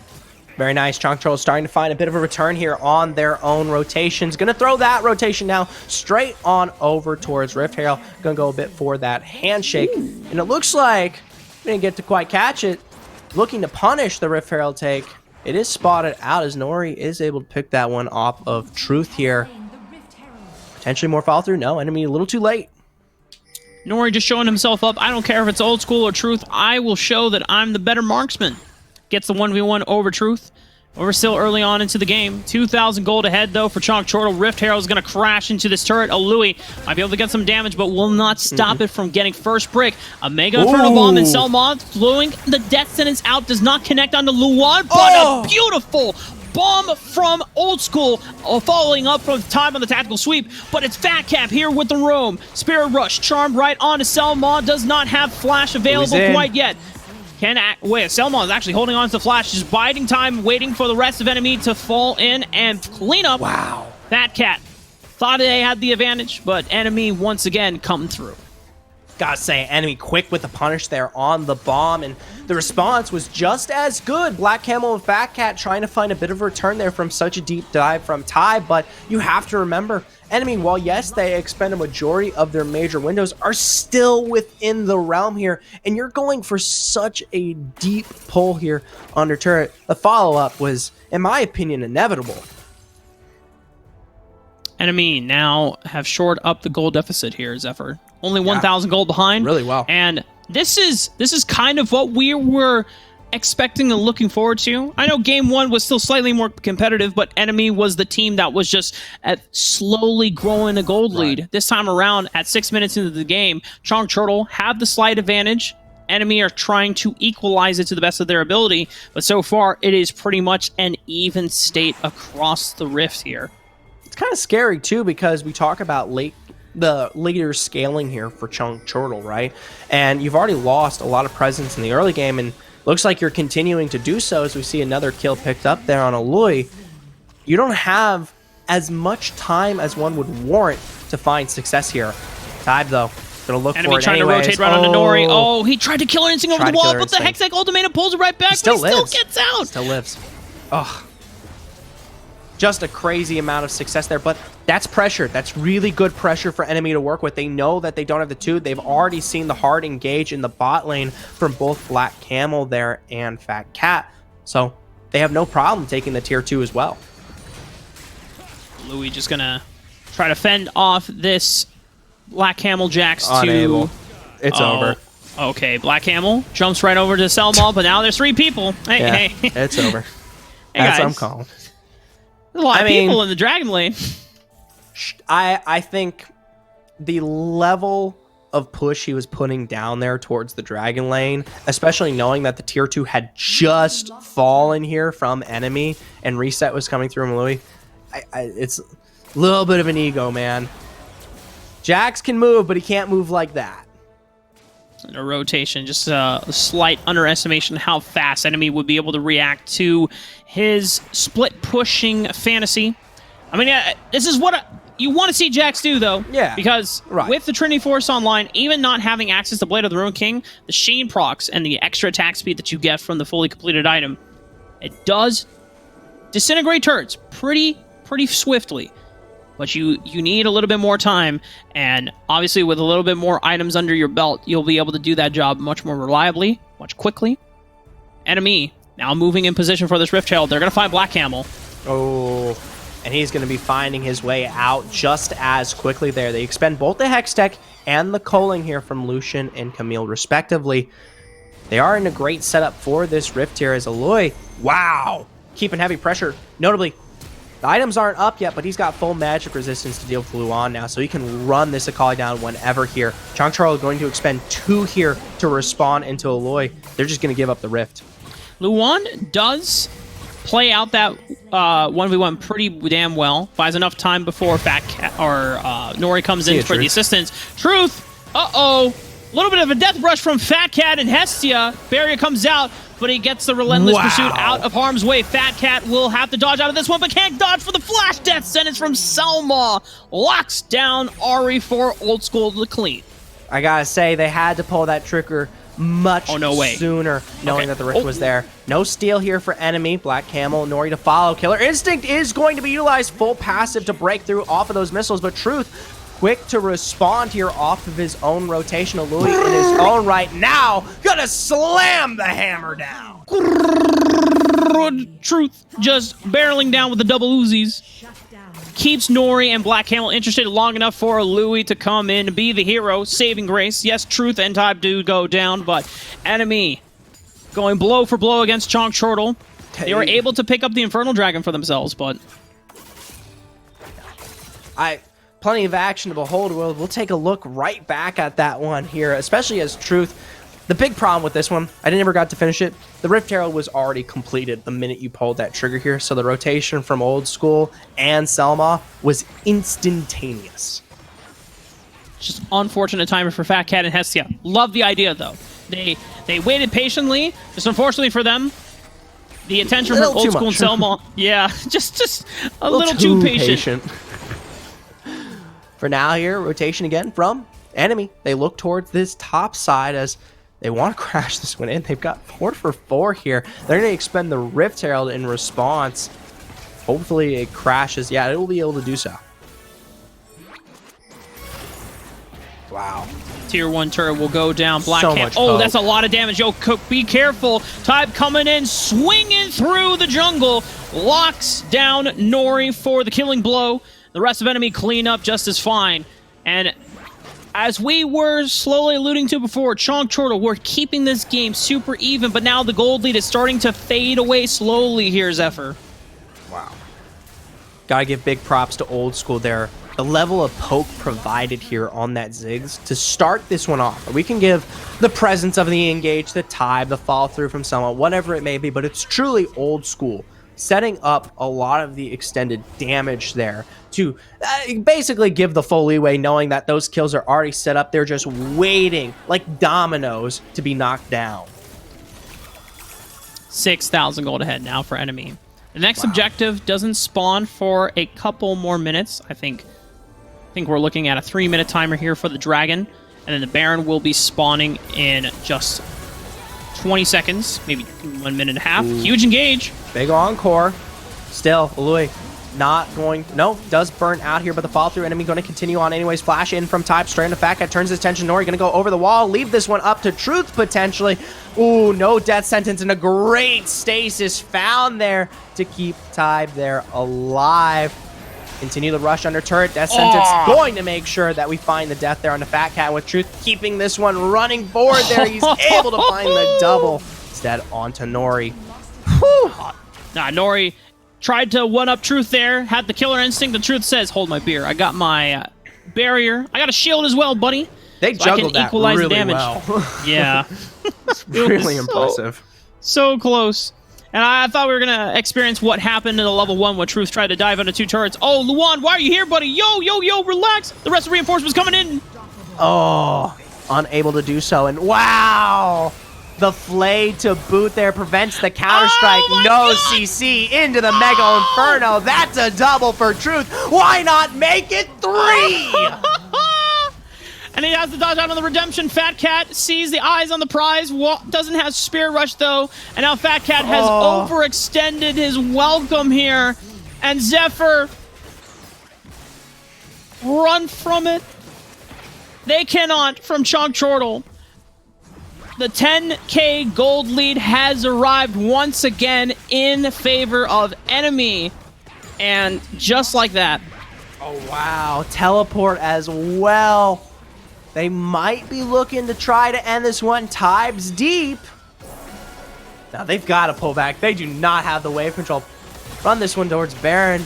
Tybe doesn't care, though. Oh, that's going to be a lot of damage. And then just a nice bomb from Old School. He even has the Infinity Jewel as well. Or the Infinity Orb, I should say.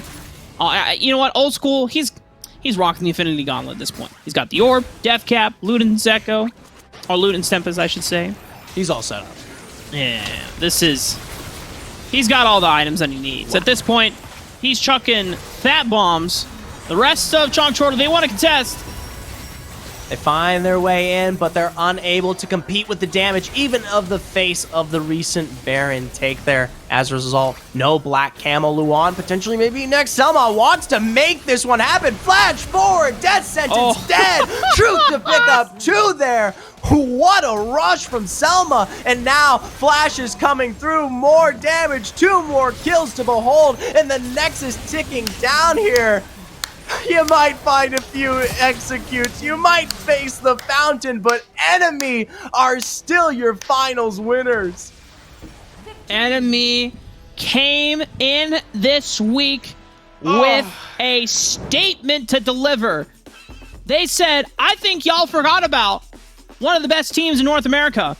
And they did it on top of a roster swap change as well. They, to be fair, during the past 2 weeks, even though they had Dienzio, they also didn't have their main support in Selma. But Selma's back, and they're rocking it with Old School. And this Dragon Lane duo surprisingly looks pretty damn good. Yeah, especially that game. More than anything there, we've seen the Ziggs pull up from many a times for Enemy, but never has it looked that dominant. And while I can give Old School as much credit as I want, given he performed in a lot of those major team fights, set this one up. Truth, man. Truth on the Lucian here. We had our suspicions finding its way towards mid lane. Dude, it still pulled it off. Yeah. You know, a little bit of a hiccup, level 1. Tried to flash forward for Fat Cat and really just nailed the laning phase in his favor. However, didn't find it, and then he got the spirit. He got the spirit though. Yeah. And thankfully, he didn't give up first blood either. It was just a flash from Black Camel, but got the execute. Oh yeah. Well, hey, Enemy, they pull through there, and I gotta give credit to Chonk Chortle. They looked in control to begin with in that game, but like you said, it slowly slipped out time and time again. It was those subtle side lane kills there, and the saddest thing of all, as we discussed it, just survive. Your comp plays so well towards the late game there, and again after again they dropped 1, 2, 3 here. Dive potential, especially with the Camille from Ty being available to set up each of these lanes.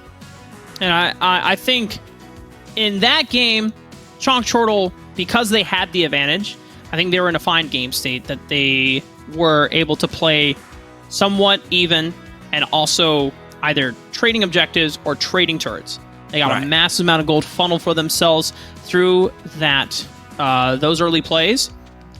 But then enemy, through sheer grit and determination, even after plays where they kind of fumbled the bag a little bit, they misstepped on execution, they still came back at it and said, no, we win this fight. We win this fight every single time. The confidence and the ability to just continue having the kind of the guts to make those plays and flipping, and they land head side up as they just push and claw their way through the small goal deficit. And eventually we arrived at that 10k gold lead once again, Zephyr.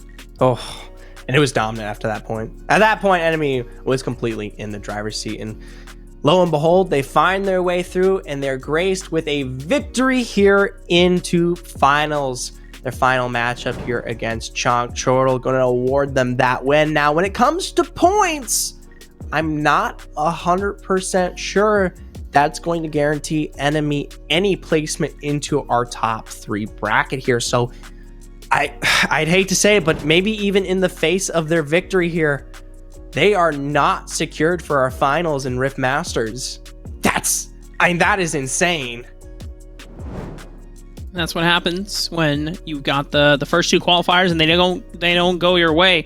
I mean, they didn't have the main starting support, but they were rocking with the NZO at the time. And I think during some of those, I mean, whatever happened in the past, it is what it is, right? And enemy have to deal with the consequences. They're showing up now, and it's great for them. If they can maintain this level of performance going into the last few weeks, maybe they can snag a spot. Right, and so close there. And even sadder, Chonk Chortle unable to take it over Immortals as well. To bring us our final position, the 3 teams that you will be seeing making their way onto our main event: Immortals, Chonk Chortle, and Cloud9. Hopefully names you've been seeing all throughout our qualifiers here. But like you said, last chance is still available, and while enemy picked up the win here, they're just going to have to be able to do it again. And if I'm not mistaken... Don't say it. You know what? Okay. Well, we'll save it for next week. We'll save it for next week.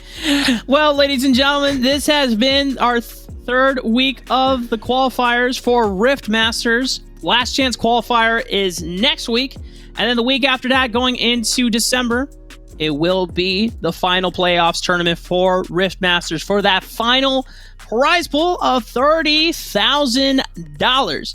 Going to be a lot of cash going over to so much money. I mean, what would you do if you had that cash, Zephyr? What would be the first thing you buy? Pay off college. Oh, shit. that got real. Well, for the rest of the viewers at home, thank you so much for tuning in. Hopefully that comment didn't hit too close to home, and we are all celebrating after a great day of games and not depressed after, college loans and student debt. Until next time, we'll see you here on Rift Masters once again next week.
everything feels so abstract. Yeah, it's complicated. What you say